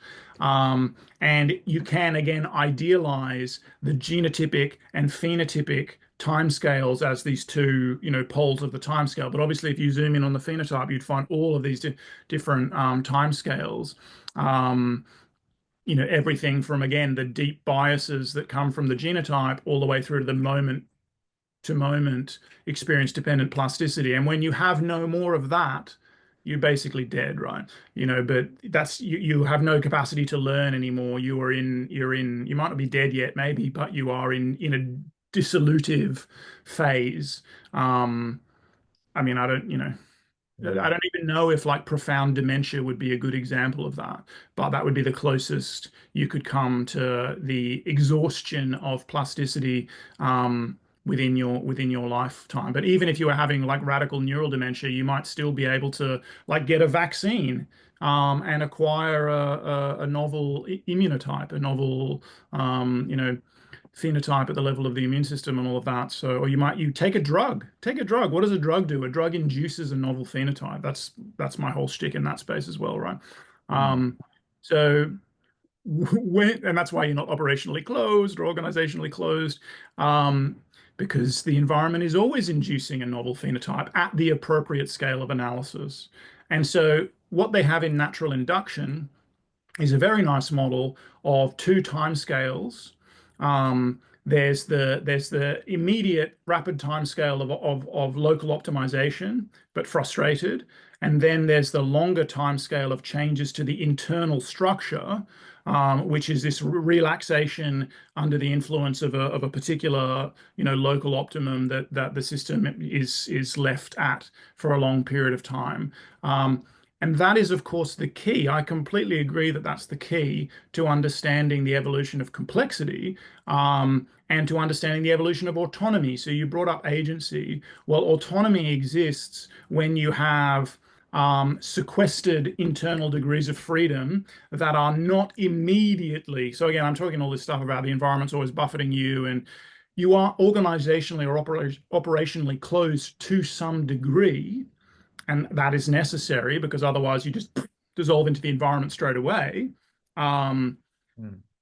but nonetheless, you're being perturbed, you're being changed, but you have this sequestration of internal degrees of freedom, you know, behind a Markov blanket, let's say, that is a formalization of, so somebody said to you recently or not to you actually, to another interlocutor on Twitter, but in a thread that was, you were involved in or instigated, that all of the interesting, the free energy principle has no interest, Levin has no interest because all of the interesting, things in theoretical biology are centered around organizational closure. And I'm like, the free energy principle is a formal model of operational closure via the Markov blanket and the principle of sparse coupling. And what they actually have here in natural induction is a great model of sparse coupling because the internal structure is sparsely coupled, but not like directly coupled, because that just means covarying to the perturbations that they inflict on the system, right? And it changes therefore more slowly in a quasi-independent way from the perturbations, even though the perturbations force it to, out of its comfortable habit into, and force it to be adaptable, basically force it to adopt a new organization. But again, it's a model of sparse coupling. We can get into sparse coupling if we want, but that's so it is intrinsically, I would say, a model of the origins. Maybe that's a bad word, but of incipient agency, incipient autonomy. Um, Right. So let's take stock here. We're trying to understand the universe and the flow of energy in the most general sense as a process that always involved a memory, um, and that um, and that maybe has always involved a process of, maybe you would say selection, but they would say induction, um, which is almost for them the minimal form of it would be just bare memory, almost like the imprint of uh, a form on clay or something. Um, and I agree with you that we can come up with a concept of selection that's more general than the the neo-Darwinian algorithm that they're critical of, as at least critical of it in the sense that it might be the only possible causal mechanism to explain evolution. They think there's more going on than just that. I think we both agree we can have a broader concept of selection, but that it would be operative at the physical, biological, psychological, and even epistemological levels, that there's some sort of continuity there. So Um, just one quick interjection. Part of this generalization of selection also hinges on the fact, I'm calling it a fact, the contention that these things that bias energetic or probability landscapes or whatever, we call them attractors in dynamical systems theory. Well, attractors are selectors, right? They select the likelihood of a system being found in a certain region of a state space. So right. I just call them attractor selectors because that's what they do. So anyway, go on. Yeah. I mean, Whitehead's word for that would be lure. Cool. And so it's a form of selection that doesn't require, um, I mean, it does require lineages, but it doesn't require the very specific form of um, Darwinian natural selection, where you have a replicating uh, organism who the phenotype of which is differentially selected in an environment, and so that specific application is not is not general enough to account for evolution more broadly. Um, and I think, you know, I don't want to always hammer on about this issue of whether or not there's a definiteness to the um, field of potentialities that are selected among, but it seems to me that if we push the process of, I'll say, evolution down to the physical level, and we want to account for um, the conditions that make an evolutionary process at the level of pre-biological physics possible, that um, we're always going to need to make reference to these two poles of like a memory or inheritance of some kind, a process of conformal relationship to the past, as well as a sense of um, novelty or anticipation or um, reference to the future. And so, inductive generalization, in other words, and um, but we want to be able to establish the possibility of um, selection in this sense of, you know, given our local situation, inheriting a particular past, we're able to search and select from certain possibilities, adjacent possibilities, um, and that in this process, like we're like the metaphysically the situation, and if we're going to come up with a general theory of evolution, the situation we're in here is that we have a process whereby a past, where the data of the past are conveyed through an indeterminate present, where variation can occur, something novel can happen, into a yet to be determined future. And we know that there's some limits on what type of futures can emerge given the past we're inheriting, but there's freedom within that. Um, those limits aren't determining of what we decide to do in the present. Like the future is open, but not completely open. And so I guess what I'm trying to arrive at here is some justification for this idea. And I feel like we've gotten there already for the idea of the definiteness of this topos, this continuum of possibilities. And it's, of course, always going to be located. Like the definiteness springs out of or emerges from, if you want, the local situation, right? But the space of the topos, the continuum of possibility is always um, referent to a local situation and an inherited history. And yet, like that, the definiteness of that network of possibilities available to be selected among in any given moment cannot be simply reduced to the past, cannot be simply reduced to, um, Conformity. yeah, a conformal causal inheritance. Um, and so if we're going to generalize selection, I feel like what we're really saying is that there's some at least minimal form of agency present at every scale.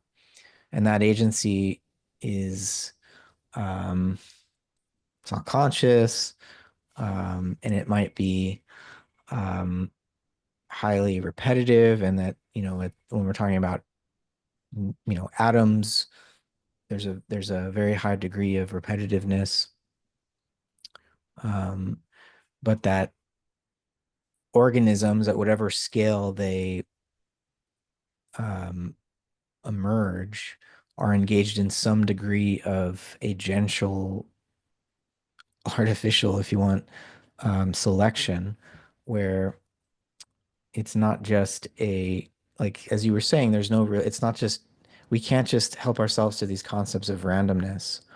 Um, Randomness is always biased, right? Yeah. There's always a way in which it is randomness is relevant to a unique situation. Um, Yeah.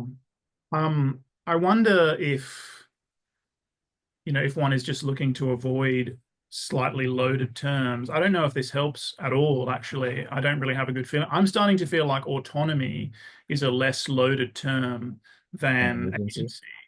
But I want to say relative autonomy always, because there's no like absolute autonomy, right? Obviously. And that's part of the issue, possibly with the way autonomy is framed in, with all due deference to structural coupling and stuff. I think that there's some nuance in that relationship between organism and environment, which, and I need to I don't want to, be straw manning things. I need to reread some of the and probably read some newer ones, papers on the organizational account, and also, there are some really key papers in the development of autopoiesis, and I think one of the ones that I really loved, and I was reminded by Marilyn Stendera at the Australian Society for Continental Philosophy conference where I presented the machinic pharmacoecology paper, and built off Guattari's criticisms of autopoiesis. Even though I knew that he was a little bit of a straw man. Part of there's a rhetorical intention there to show that it's not that autopoiesis is not a good model, it's that it can't do some of the rhetorical things that some of its deployers wish for it to do. But Marilyn reminded me about a paper that I've even referenced in publication before and read and very much enjoyed, which is that what meshwork of organism, a meshwork of selfless selves paper by Varela. Um, and so, but I think so whether autonomy is more or less loaded than agency, I don't know right now. But a relative autonomy might, you might want to say that that like a driven spin glass or this network of viscoelastic springs, in natural induction has a kind of relative autonomy because it is not simply going to be, it is going to be forced by environmental perturbations, but not in a way that is going to just cause it to dissolve into the environment, right? It has its own internal frustration. And again, maintenance of that frustration is key to its capacity to differentiate itself from the environment. So it is not only a body in an environment of many bodies. It, when defined as a system, when we draw a circle around it, when we put a blanket around it and say this is the system, it is itself a frustrated many-body system, and that is important, and that's crucial because that underlies this capacity for learning, having sequestered internal degrees of freedom, and that is the ratchet, as maybe Levin would say, but for the evolution of complexity.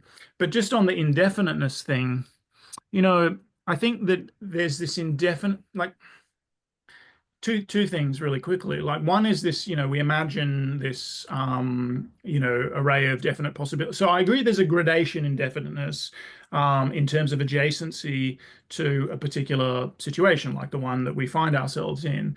But I do think that there's still a kind of transcendental illusion operative when we imagine a an absolute, and I'm not necessarily saying that we need that for Whitehead, but an absolute definiteness. Like I think what Whitehead maybe means by the determinate, which is what only happens when a novel state is actualized. That's like convergence on an actual definiteness. On an actual definiteness, it is. So, but he says actual definiteness is determinacy, or is Yeah. indeterminate. And I think that there are degrees of definiteness, but when we do this kind of modeling thing that we can do with our imagination, and we imagine all of these discrete options, in fact, what will be actualized would never accord to any of those discretenesses because they are, very coarse-grained in a certain sense.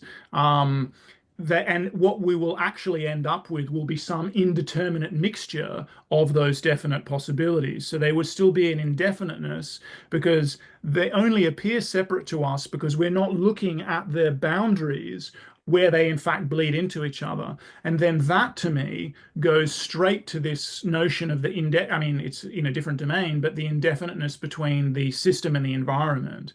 And obviously, there are lots of interesting ways of thinking about that in terms of like the microbiome and the holobiont and all of that kind of stuff. But niche constructionism itself, I mean, structural coupling, but sparse coupling, the not embeddedness in, but the fact that the organism is a particular region of the environment. I mean, obviously from the perspective of any other organism. So as soon as you're modeling it from outside, it is a particular region of the environment in a certain sense, right? And so it's this weird paradoxical isomorphy that the thing is embedded in and continuous with its environment, but also, conditionally distinct from it, sparsely coupled with it, maintaining its own degrees of freedom, but those are not completely autonomous. There's this indefiniteness that we have, and then so I guess I probably just want to get this in there, so maybe I'm forcing it. But they talk about simulated annealing. I can't remember exactly what they say, but there's a deep similarity between what they're doing and simulated annealing. But I think that they might say that it's more distinct from simulated annealing in the sense that in simulated annealing, the energetic landscape is kept constant. Um, but when you inject temperature, so when you raise the temperature, so basically imagine again, you've got just like in that figure that you showed, you've got a little system that's navigating an energetic landscape, right? And under conditions of like, baseline conditions, it just rolls down the nearest gradient into the local optimum. It can't climb out, so it gets stuck in the local optimum. In simulated annealing, which is of course based on annealing from metallurgy, um, you when you increase the temperature, the system, because temperature is what is the kinetic energy of molecules moving around, it starts to move more, it's driven more, and so it can now actually climb out of an energy minimum and move across a landscape, not getting stuck until it finds an optimum, right? So that's simulated annealing. But the thing is, simulated annealing is already an idealized model of annealing, right? And in actual fact, you wouldn't have this idealized separation between, the system as discrete from the environment. When you increase the temperature of the whole thing, like the metal, the energetic landscape doesn't stay constant, right? It's not that this one atom starts moving around more effectively and finds the right place to be. It's that everything is moving more. And in fact, now we see more vividly that the landscape from the perspective of any given body, any given system, is just all the other systems that are all now going crazy because the temperature is increased. So you could easily, you can do a simulated annealing model, and there are like adaptive simulated annealing models and things which are explicitly closer to natural induction anyway. But you could just reverse things. So you could, because you've got this idealized separation between system and environment, you could actually, instead of keeping the energetic landscape like its topography, constant and increasing the energy of the thing moving around it so that it can escape local minima, you could just smooth the whole landscape, you know? So now it can reach anywhere. It wouldn't be as vivid a model, but it would actually be isomorphic. It just you flip the terms, and it would, in a way, it would be equally close to the real example of annealing, of metals, which simulated annealing is derived from. And then it would also be closer in a way to natural induction because, again, the energetic landscape itself would be changing, not just the behavior of the Mm. of the of the system. And I think so. Yeah. This is again just a kind of indefiniteness that when we idealize, we create these definitenesses. And again, I fully believe in a naturally structured world, right? I'm a realist, but getting close enough is always going to we will encounter a certain indefiniteness of boundaries when we get close enough, and that's the kind of thing that I'm gesturing towards. Yeah.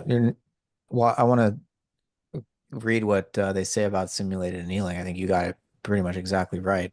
But just what you're saying there reminds me of something Alan Watts said in a lecture that I really loved about the nature of nature, where, at some level things seem kind of vague and undifferentiated. You zoom a little bit and you see, clearly defined structure and form, and then you zoom in more on that, and all of a sudden it's vague and ill-defined again. And so it depends on what level of magnification you're looking at, whether or not there's vagueness or definiteness. Yeah. Um, Which is but exactly, by the way, the free energy principle, or really the synergetics model of the Langevin equation with the solenoidal term and the dissipative term, which is essentially, definiteness and indefiniteness, and the fact that that structure is reiterated at all of these temporal scales. And so you can say that the solenoidal term of this scale is in fact the dissipative term of the next scale, and all it's a scale-free structure, and that's I love what Alan Watts said there. That's a poetic way of saying the same thing. But yeah, they say on page 7, bottom of page 7, simulated annealing is a famous example of a computational optimization process that finds solutions better than local optima. And actual annealing, for example, in a cooling metal, occurs spontaneously. This shows that the spectrum of possibilities for natural adaptation is non-empty. Spectrum of possibilities for natural adaptation is non-empty. Um, so we need to wrap up in a few minutes here because I got to make dinner. But I had this It's conversation. something I did I want to comment ask on you. that. Yeah, yeah. Well, no, I don't want to comment on that. That's all. I mean, it's an Another question. interesting turn of phrase that I like. But I did want, because you had mentioned this when we were talking about this paper. I Yeah. wanted to comment on before your reflections, I think, on the conversation that you had with Richard. And by the way, I looked at that little quote you brought out about phenotypes and genotypes and selection acting on parameters of a developmental process, etc. And there are two references there. And they're both to Richard's own papers. And I mean, I don't know Richard's work at all, and it looks really, really fascinating. And I want to say that it's right up my alley, and I need to spend more time with his work. So this is like my first time ever reading something that he's been involved in, and I've been aware of him through his chats with Mike, and I mean, I was aware that you'd had a chat with him and stuff, but I haven't really gone there or paid any attention. And just to say that, wow, it looks really interesting, and I love this stuff, despite my very pedantic or whatever narcissism of small difference kind of things. But I wanted to ask you, because what your feeling is, they call this natural induction, but they do say, I guess it was on page 10, that maybe abduction or transduction might have been equally or even more appropriate terms to adopt. And you had brought that out, as you would say, oh, I read this paper, I'm reading the paper, and I like how they say this. I want to know where that lands for you. I mean, I have my views on this. So I'm just setting myself up asking you. No, I'm not. I'm genuinely interested in what you think about whether this is, and you can go Peirce, but obviously transduction is a term that Simondon develops, but transduction is also quite like quote unquote literally the transformation of a signal into structure in some sense, right? So or the transformation of one kind of structure into another, you might even say, but a signal encoded in a particular structure. So there's all this transduction, in cell communication, so chemical ecology. There's a lot of transduction going on there. There's this transduction in physical systems, which is a reasonably well, is a well characterized phenomenon, not reasonably well. And then there's the way that Simondon makes use of that concept. And then there's Peirce and abduction, which we've done videos on. And then they've decided to call this natural induction. And well, I want to hear what you have to say. And there's a way also that I would relate this back to their invocation of gradient models and saying that they're not selection, but whether we get there or not doesn't matter. But I want to hear your thoughts on induction versus abduction or even transduction. Yeah. Well,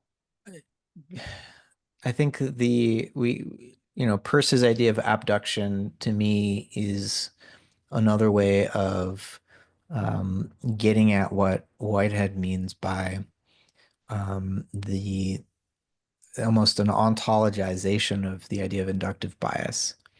Um, Hmm. that organisms are um, somehow predisposed to make good guesses.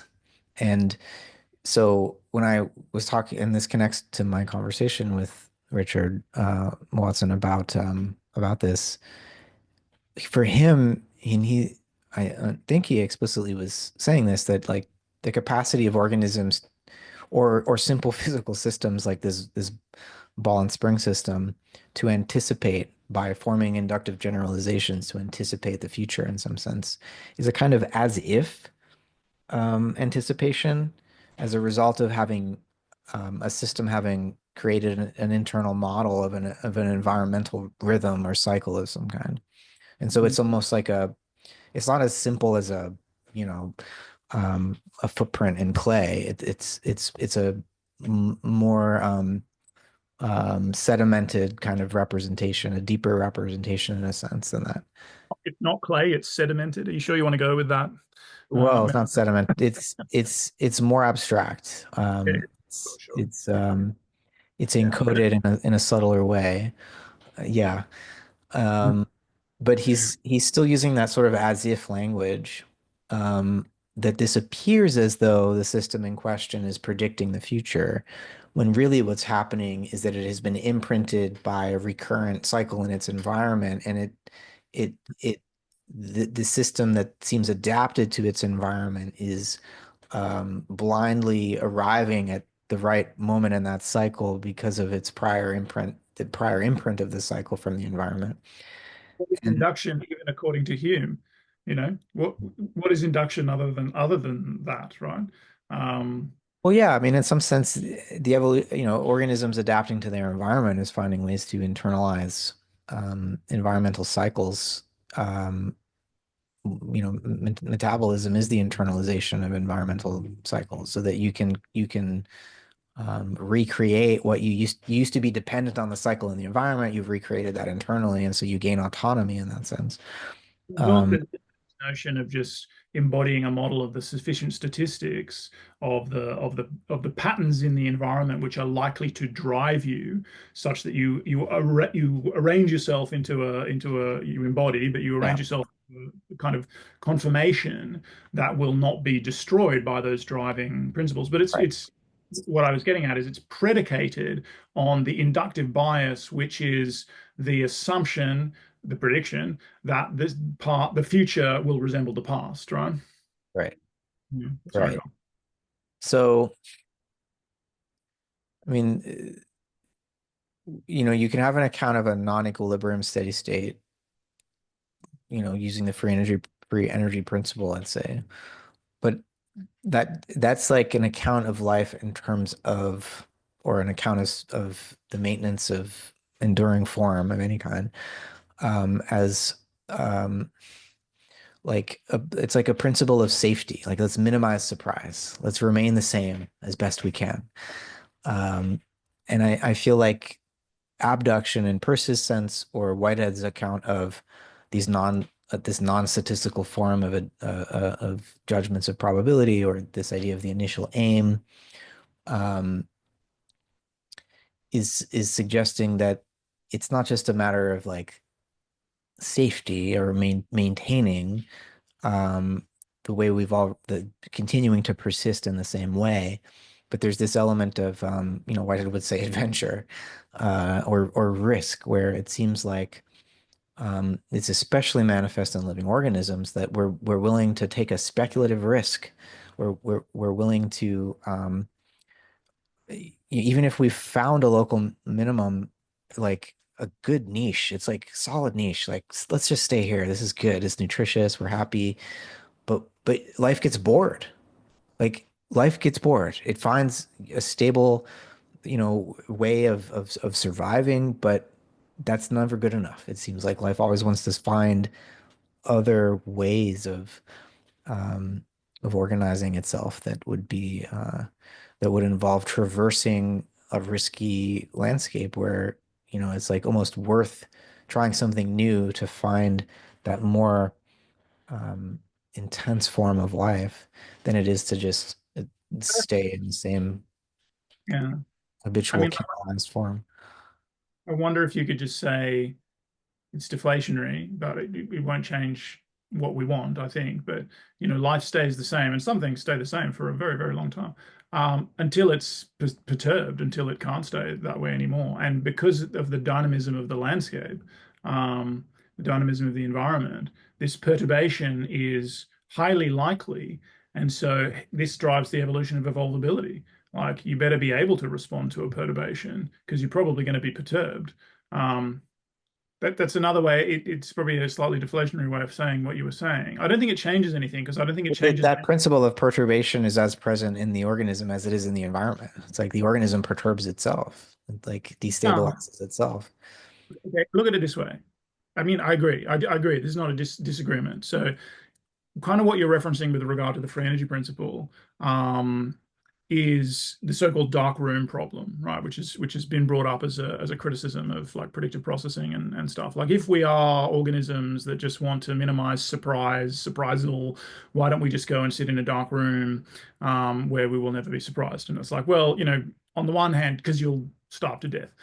So you need to be out in a dynamic environment in order to meet various basic bare necessities, but also with the kind of you know path-based approach to the free energy principle, this problem goes away a little bit in the sense that creativity, um, exploration, and there's this whole discussion we could have and actually be super relevant to natural induction, but we won't get there, and gradient models, but on the balance between explore and exploit traits, right? But exploration and creativity, per se is an obvious form of exploration, is basically about mapping more variations in your environment so that you are basically sparse coupling, right, is about and the evolution of complexity. You actually coupling your as you get more complex, as you map more variables in your environment, you're coupling yourself to them. But coupling to them sparsely means differentiating yourself from them, right? So it's tracking them such that they won't come along and obliterate you, basically, such that when that kind of pattern emerges, it's already part of your generative model, and so you're not surprised by it in this. It's you're not vulnerable to it in that sense, right? And so that is a way of thinking about the evolution of evolvability. And I really do believe, and I'm very invested in creative practices, and this attempt to create in the moment on my guitar and all of that. I really believe, and I'm not afraid of any kind of deflation of that in here, but I believe that improvisatory, which is like exploration in the at the at the vanguard or whatever. Maybe not when I do it, but that's the ideal of improvisation. Is again, it's a mapping of a landscape. It's the and then you can trivialize it in a little bit, because of course I get just joy from doing that, but it then also means, because I've practiced so much, when I go into a novel environment, like I play with people I've never played with or something before like that, I'm less likely to be completely overwhelmed by what happens when a drummer feels the beat a little bit more differently to me, or when somebody throws out some kind of rhythmic language or harmonic language or whatever that's not in my repertoire that I don't. And of course, there's tons of that in terms of me as an instrumentalist. There's the sky's the limit here. But the more practice you do and the more exploratory you are in your practice, the less rigid you are in your capacity to respond to environmental variables, essentially. And so I think that kind of the path-based account of the fringe principle can give us. It's a model. It doesn't affect our lived experience, but it does make it intelligible, and it puts it on a continuum with all these other, which is what we want, right? um Yeah.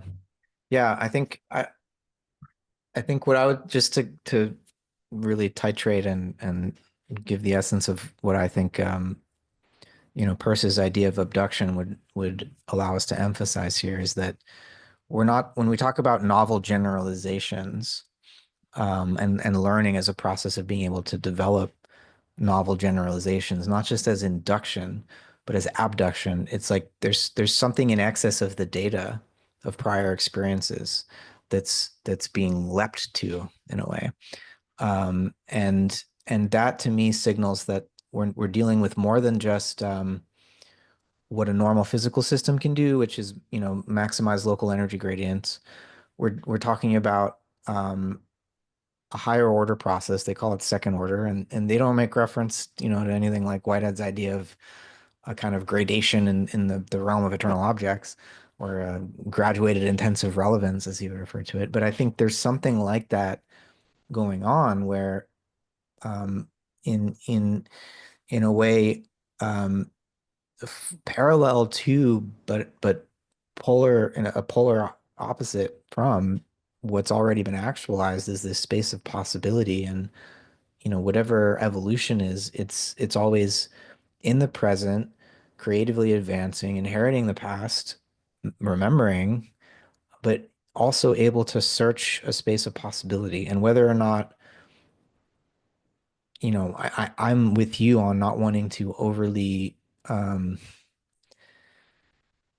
to describe that space of possibility as overly structured or preformed or anything like that. And I like that we seem to both agree that there's a kind of, gradient like radiating out from the present relative to the past of adjacent possibilities that are more or less definite that fade out into vagueness. Um, but there's some sense of gradation that's there's a distinction between gradations of local energy minima and gradations of possibility.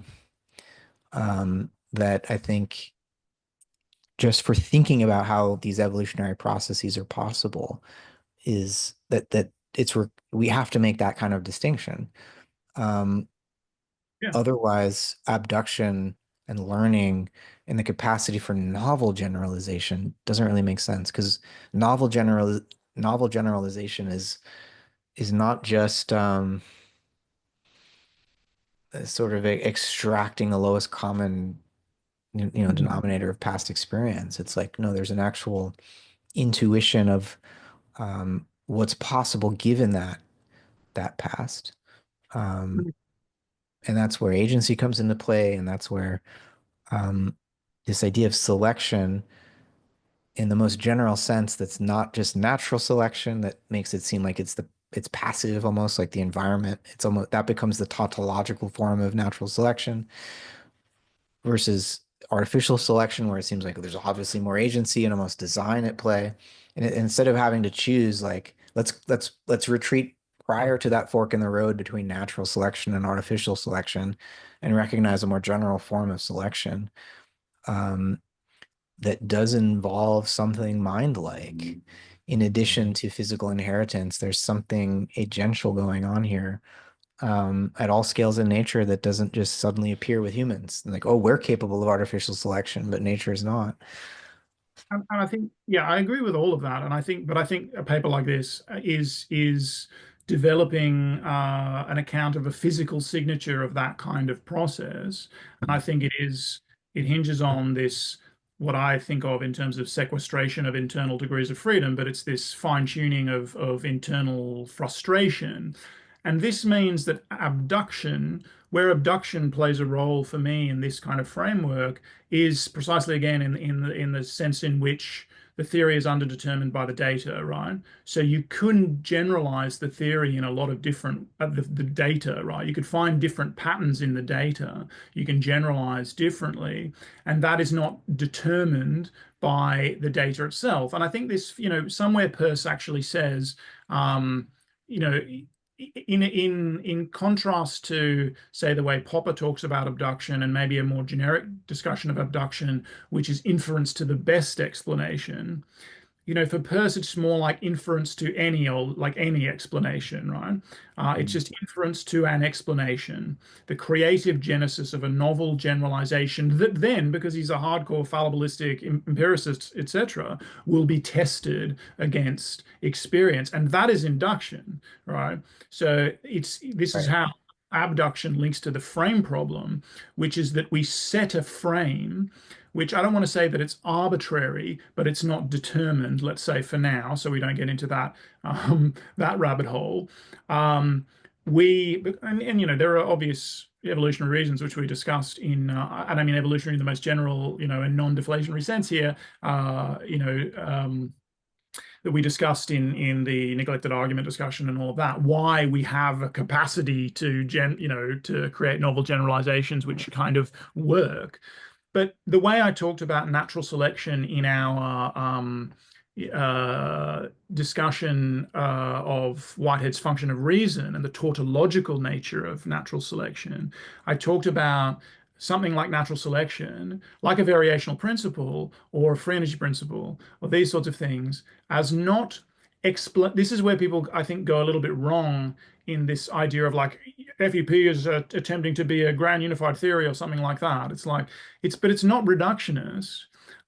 It's trying to propose a generic constraint, but what it actually does epistemically, like natural selection, is it grounds the possibility. So it's like a transcendental condition of the explanation of some particular. It doesn't in itself explain any particular. And like I said about natural selection, if natural selection could really explain all the particulars, you wouldn't, an evolutionary biologist wouldn't have a job in terms of trying to apply the principle of natural selection as well as other things, other forms of selection, in trying to understand this very particular study system that you are doing. But so abduction is kind of like that. It's the grounding of the possibility of an explanation. It's not in itself an explanation. So it's not something like if you just inferred straight to the best explanation, you'd be like, boom, I just intuitively explained this thing. No, it's not like that at all. It's that, wow, this is really complex and messy, but I'm kind of like, intuition is telling me that there's some pattern here. Maybe it's this pattern, and then you do induction. So there's a way that natural induction combines, I think, both abduction and induction in a certain sense, because the capacity, the underdetermination of the data is also of the theory by the data, of the model by the data, of the form by the data, is an exact correlate of having internal frustration, so a rugged energy landscape, which means that like you can't infer to the best explanation, as in you can't find the global optimum immediately. And boy, it's a really good thing you can't if you want to maintain any kind of autonomy. So autonomy is precisely in the fact that you're not going to be driven by the environment to just be in exact conformity with that thing, but because of your internal nature, you're going to be buffeted by it, you're going to be perturbed by it in a way that leads to the possibility of many different generalizations of that, which is basically many different possibilities for action. There are many different ways you can respond then to this kind of perturbation. Um, and then I think this also leads us back to, and this might be difficult to really cash out here, but I think it's at least gesturing towards a faithfulness for what you're saying, the paradoxical nature of coarse graining, because these generalizations are not exactly determined by the data, but they're also not arbitrary to the extent that they're effective and will be selected, basically, whether that's within science or within, an organismal life or whatever, or whether they will afford stability and all of that. It's not arbitrary, but it's not determined. It is a kind of coarse graining because it's not the whole thing. It's not because again, conformity, dissolution. But it's novel because it's not determined by that, but it will go on to control those lower degrees of freedom. So it is a genuinely novel, formal causation in the world. And so that's why I like to say things like, and maybe this is just too abstract now, and we don't have time to fully unpack it, but coarse graining goes both ways. And that's what reductionists also forget. Reductionists are like, well, all the information is at the lower level, and then all the emergent stuff is just how it appears. It's coarse graining, it's our macro, just, temperature isn't real or whatever. It's just, and it's like it's the emergence of qualities, by the way. It's an actual factor, an actual thing in the world, which was not determined by the microstates, but emerges from them in this way that we've been describing. Which is what I call constructive coarse graining, and which is what I think Whitehead is getting at with that lovely quote that we always have from symbolism, about abstraction being what nature already does. And so that then loops back onto this notion that you're saying that there's something mind-like in nature, because nature and these minimal physical systems, so long as they're frustrated, so long as they have internally sequestered frustrations, degrees of freedom, they are doing this mind-like thing of generalization. It's like a basic physical principle, which doesn't deflate it at all. It just makes it possible for us to have a continuity thesis. Yeah. Sequestering was the word I was looking for earlier, not sedimented. But so it almost is like, um, and this doesn't have to be the last word. I mean, you can comment on this. I need to make my dinner soon because I'm getting hungry. But it's almost like Darwin is actually mm, uh, showing some hylomorphic residues in his basic metaphorical distinction, but from which he derives natural selection, the distinction from artificial selection.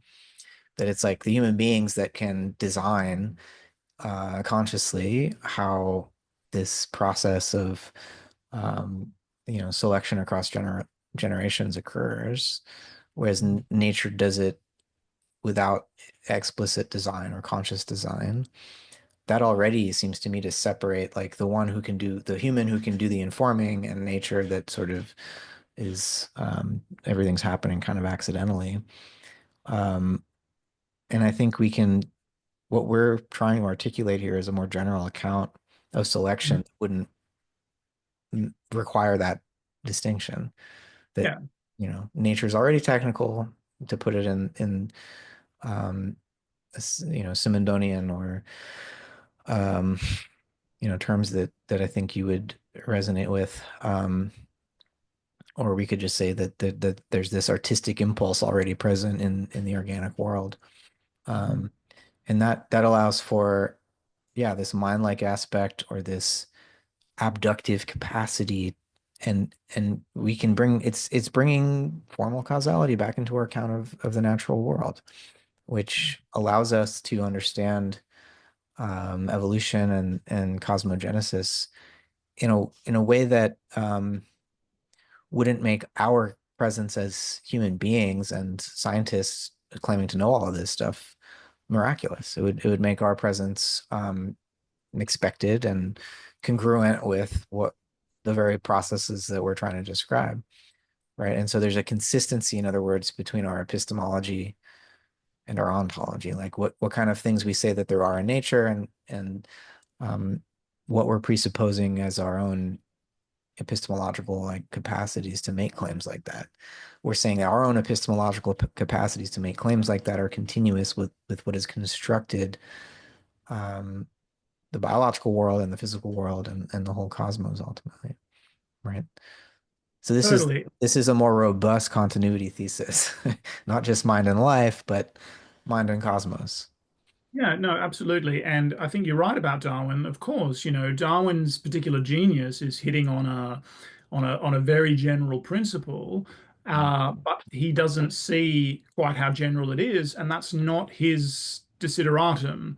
He's got enough on his plate. I mean, firstly, yes, he's very philosophical, but he's influenced by philosophers, but he is not All the great pursuing. scientists are.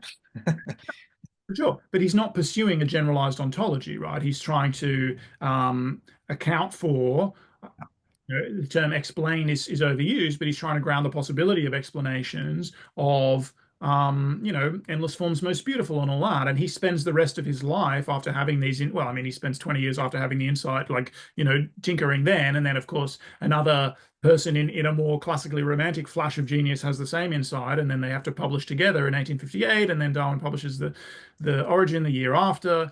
And then he continues to spend the rest of his life with his worms and barnacles and orchids and all of these things. He's like a tinkerer, like he's an amazing scientist who is looking at these very, very fine-grained details and trying to find support for his hypothesis in these empirical systems that he has access to. And the what like someone like Haeckel immediately does with Darwin, is basically put him back into contact more explicitly with that romantic organicist tradition that Darwin, of course, Darwin acknowledges his debt to that. Um, Haeckel, not Hegel, but Haeckel. Yeah, yeah, just Haeckel, yeah. Um, Ernst Haeckel, and he amongst others, but notable as kind of a great biologist of his time, and obviously with some, like they all make errors, and he might be too prone to overgeneralization. And of course, the generalization of evolutionary thought, as we know, also, I mean, again, it's the German idealist project in some ways, it's the post-Kantian project, but it's so much part of Darwin's milieu, with like someone like Spencer and those people who are around and thinking those things even before Darwin gives them like a real mechanism, not a mechanism, but so much as a logic. Because I don't think it's a mechanism, by the way, either.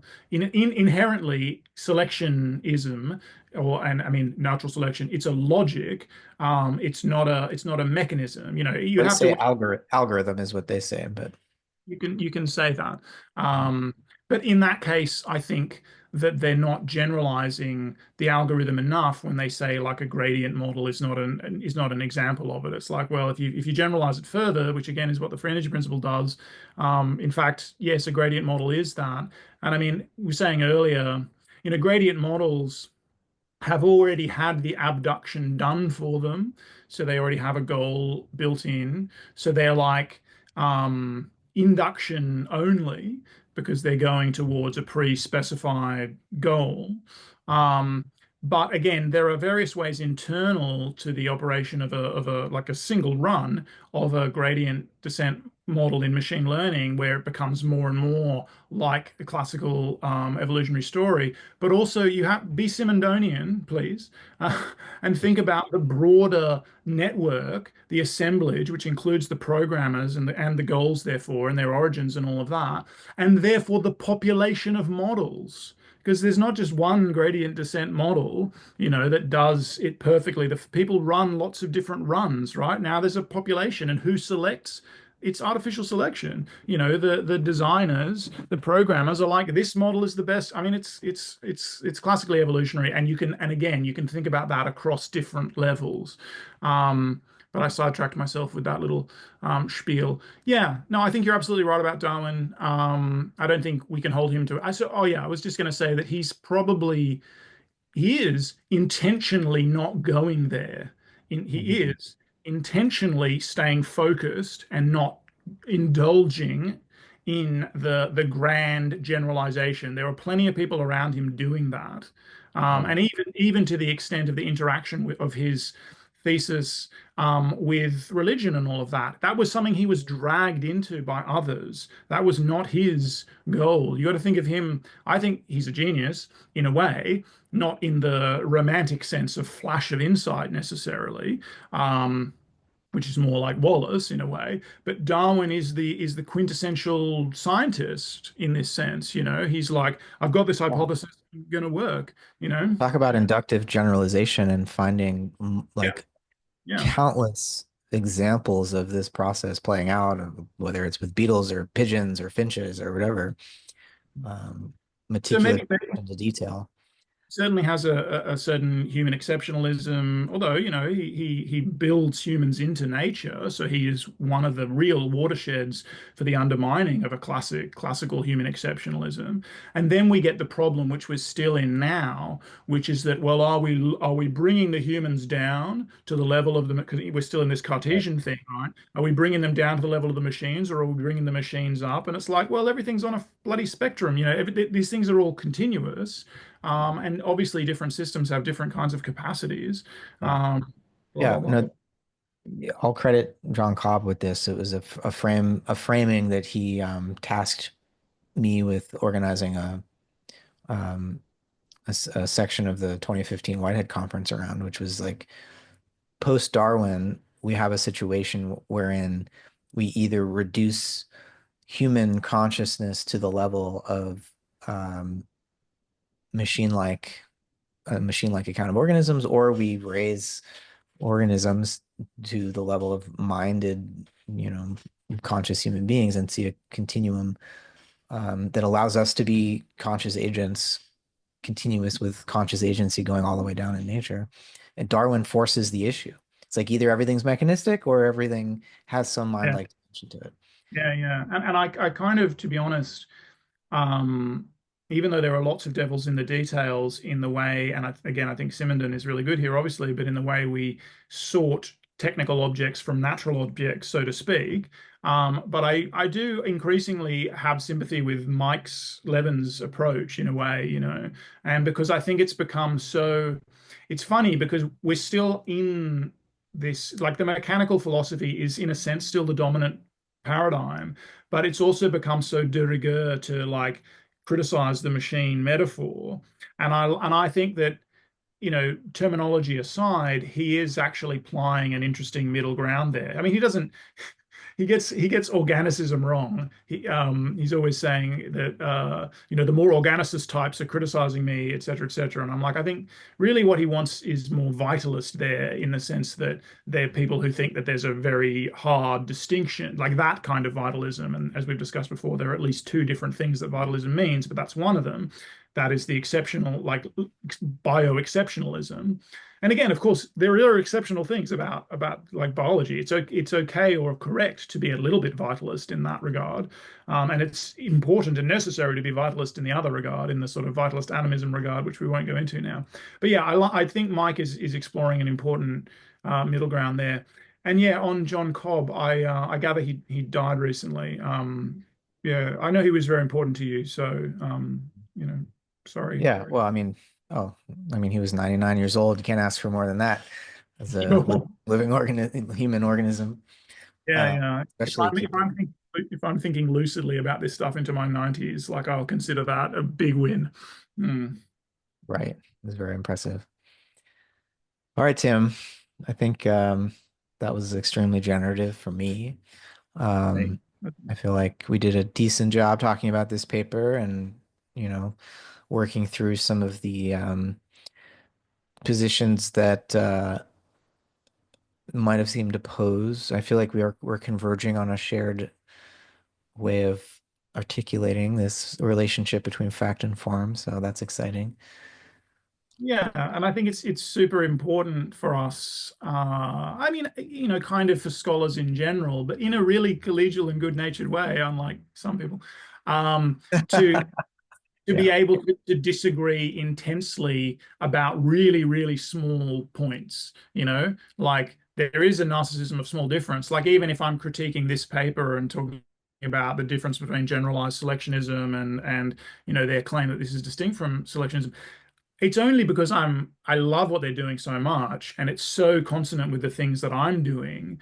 Um, and I mean, they're much ahead of me in a lot of ways. But that I want to critique exactly that point, and so it becomes important to me, like what's at stake. And I think we've outlined some of that in terms of the sort of speculative approach here. What's at stake if we choose to generalize, we choose to lump, as we'd say in taxonomy, or we choose to split. Are we seeing this as a totally separate model, or are we seeing this as a particular kind of instantiation of a more generic, selectionist framework? And maybe the selectionist framework is not the only more general framework, and there are, of course, good reasons to differentiate, I don't know, a gradient model from a genetic algorithm. Those are really different processes, right? So I can understand the reasons to make. There are lots of details, and it's really important to differentiate at the levels of details, just as I also think it's important to be able to generalize as much as possible at the level of principles. But yeah, no, this was super generative for me, man. It's been too long since we did this, and I'm looking forward to more of it, and very excited about the paper and really papers. But now that we have a particularly determinate one that we're working on the frame problem, I'm very excited about that. Yeah, this was awesome.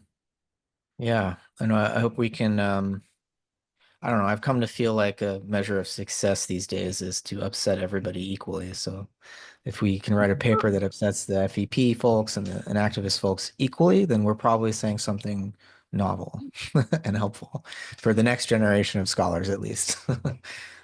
And as you know, and as you were sort of indirectly involved in, I've been blocked on Twitter for the first time ever in the whole time that, because I'm so inoffensive. Um, but it's like an accomplishment almost. You didn't have an extensive back and forth with him, right? It was just the one comment about No, reactive. oh yeah, yeah, that comment. So But yeah, I yeah, was yeah. looking like, oh, you must have got into it with Yogi, No, but no, no, no, no. That was it. That was it. I don't think that he he's wanted to hear that.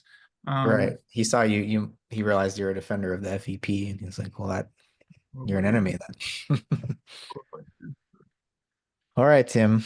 Um, Same time next week, or Yeah, potentially. Let's work it out. We need a text. Oh, well, I'm talking to to Mike and Robert Pretner about you know, platonic space on Thursday, but I was actually going to suggest, and it might be really good anyway.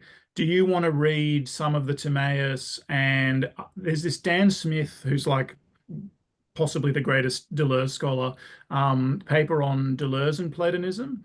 And I was thinking we could read some passages in the Timaeus and we could read this Deleuze thing because I think I'm going to be reading them I want to read them anyway for this chat with Mike, and then maybe you and I could have a different but related chat the next day. Does that sound? That sounds Um, great. Yeah, yeah. That's all right. yeah. It's a mess. Yeah. Yeah. Awesome. Yeah. Not Um, the whole thing. I've read it previously, but a long time ago. But well, some just thinking with some of the moves Plato makes in that text, I think would be great. Yeah. Awesome, awesome. And then seeing how Dan Smith's distillation of Deleuze's response to Platonism, how that lands, because Mhm. Deleuze is not trying to escape Platonism per se. He certainly got very Platonic aspects to his philosophy. He is trying to invert it, like so many of the process thinkers. Right. And so yeah, it'd just be interesting to see get your take in more detail about how that lands. And I think there probably wouldn't be any better, not that I have exhaustive knowledge of the secondary literature on Deleuze, obviously, but like a distillation of that from the Dan Smith paper. Perfect. Yeah, that Cool. sounds great. Awesome, man. I look forward to that. Likewise. All right. Well, have a good Friday and enjoy your weekend. And I'll be bugging you on WhatsApp. Yeah, Um, I'm bugging you on WhatsApp. Cool, man. Take care. Later, Tim.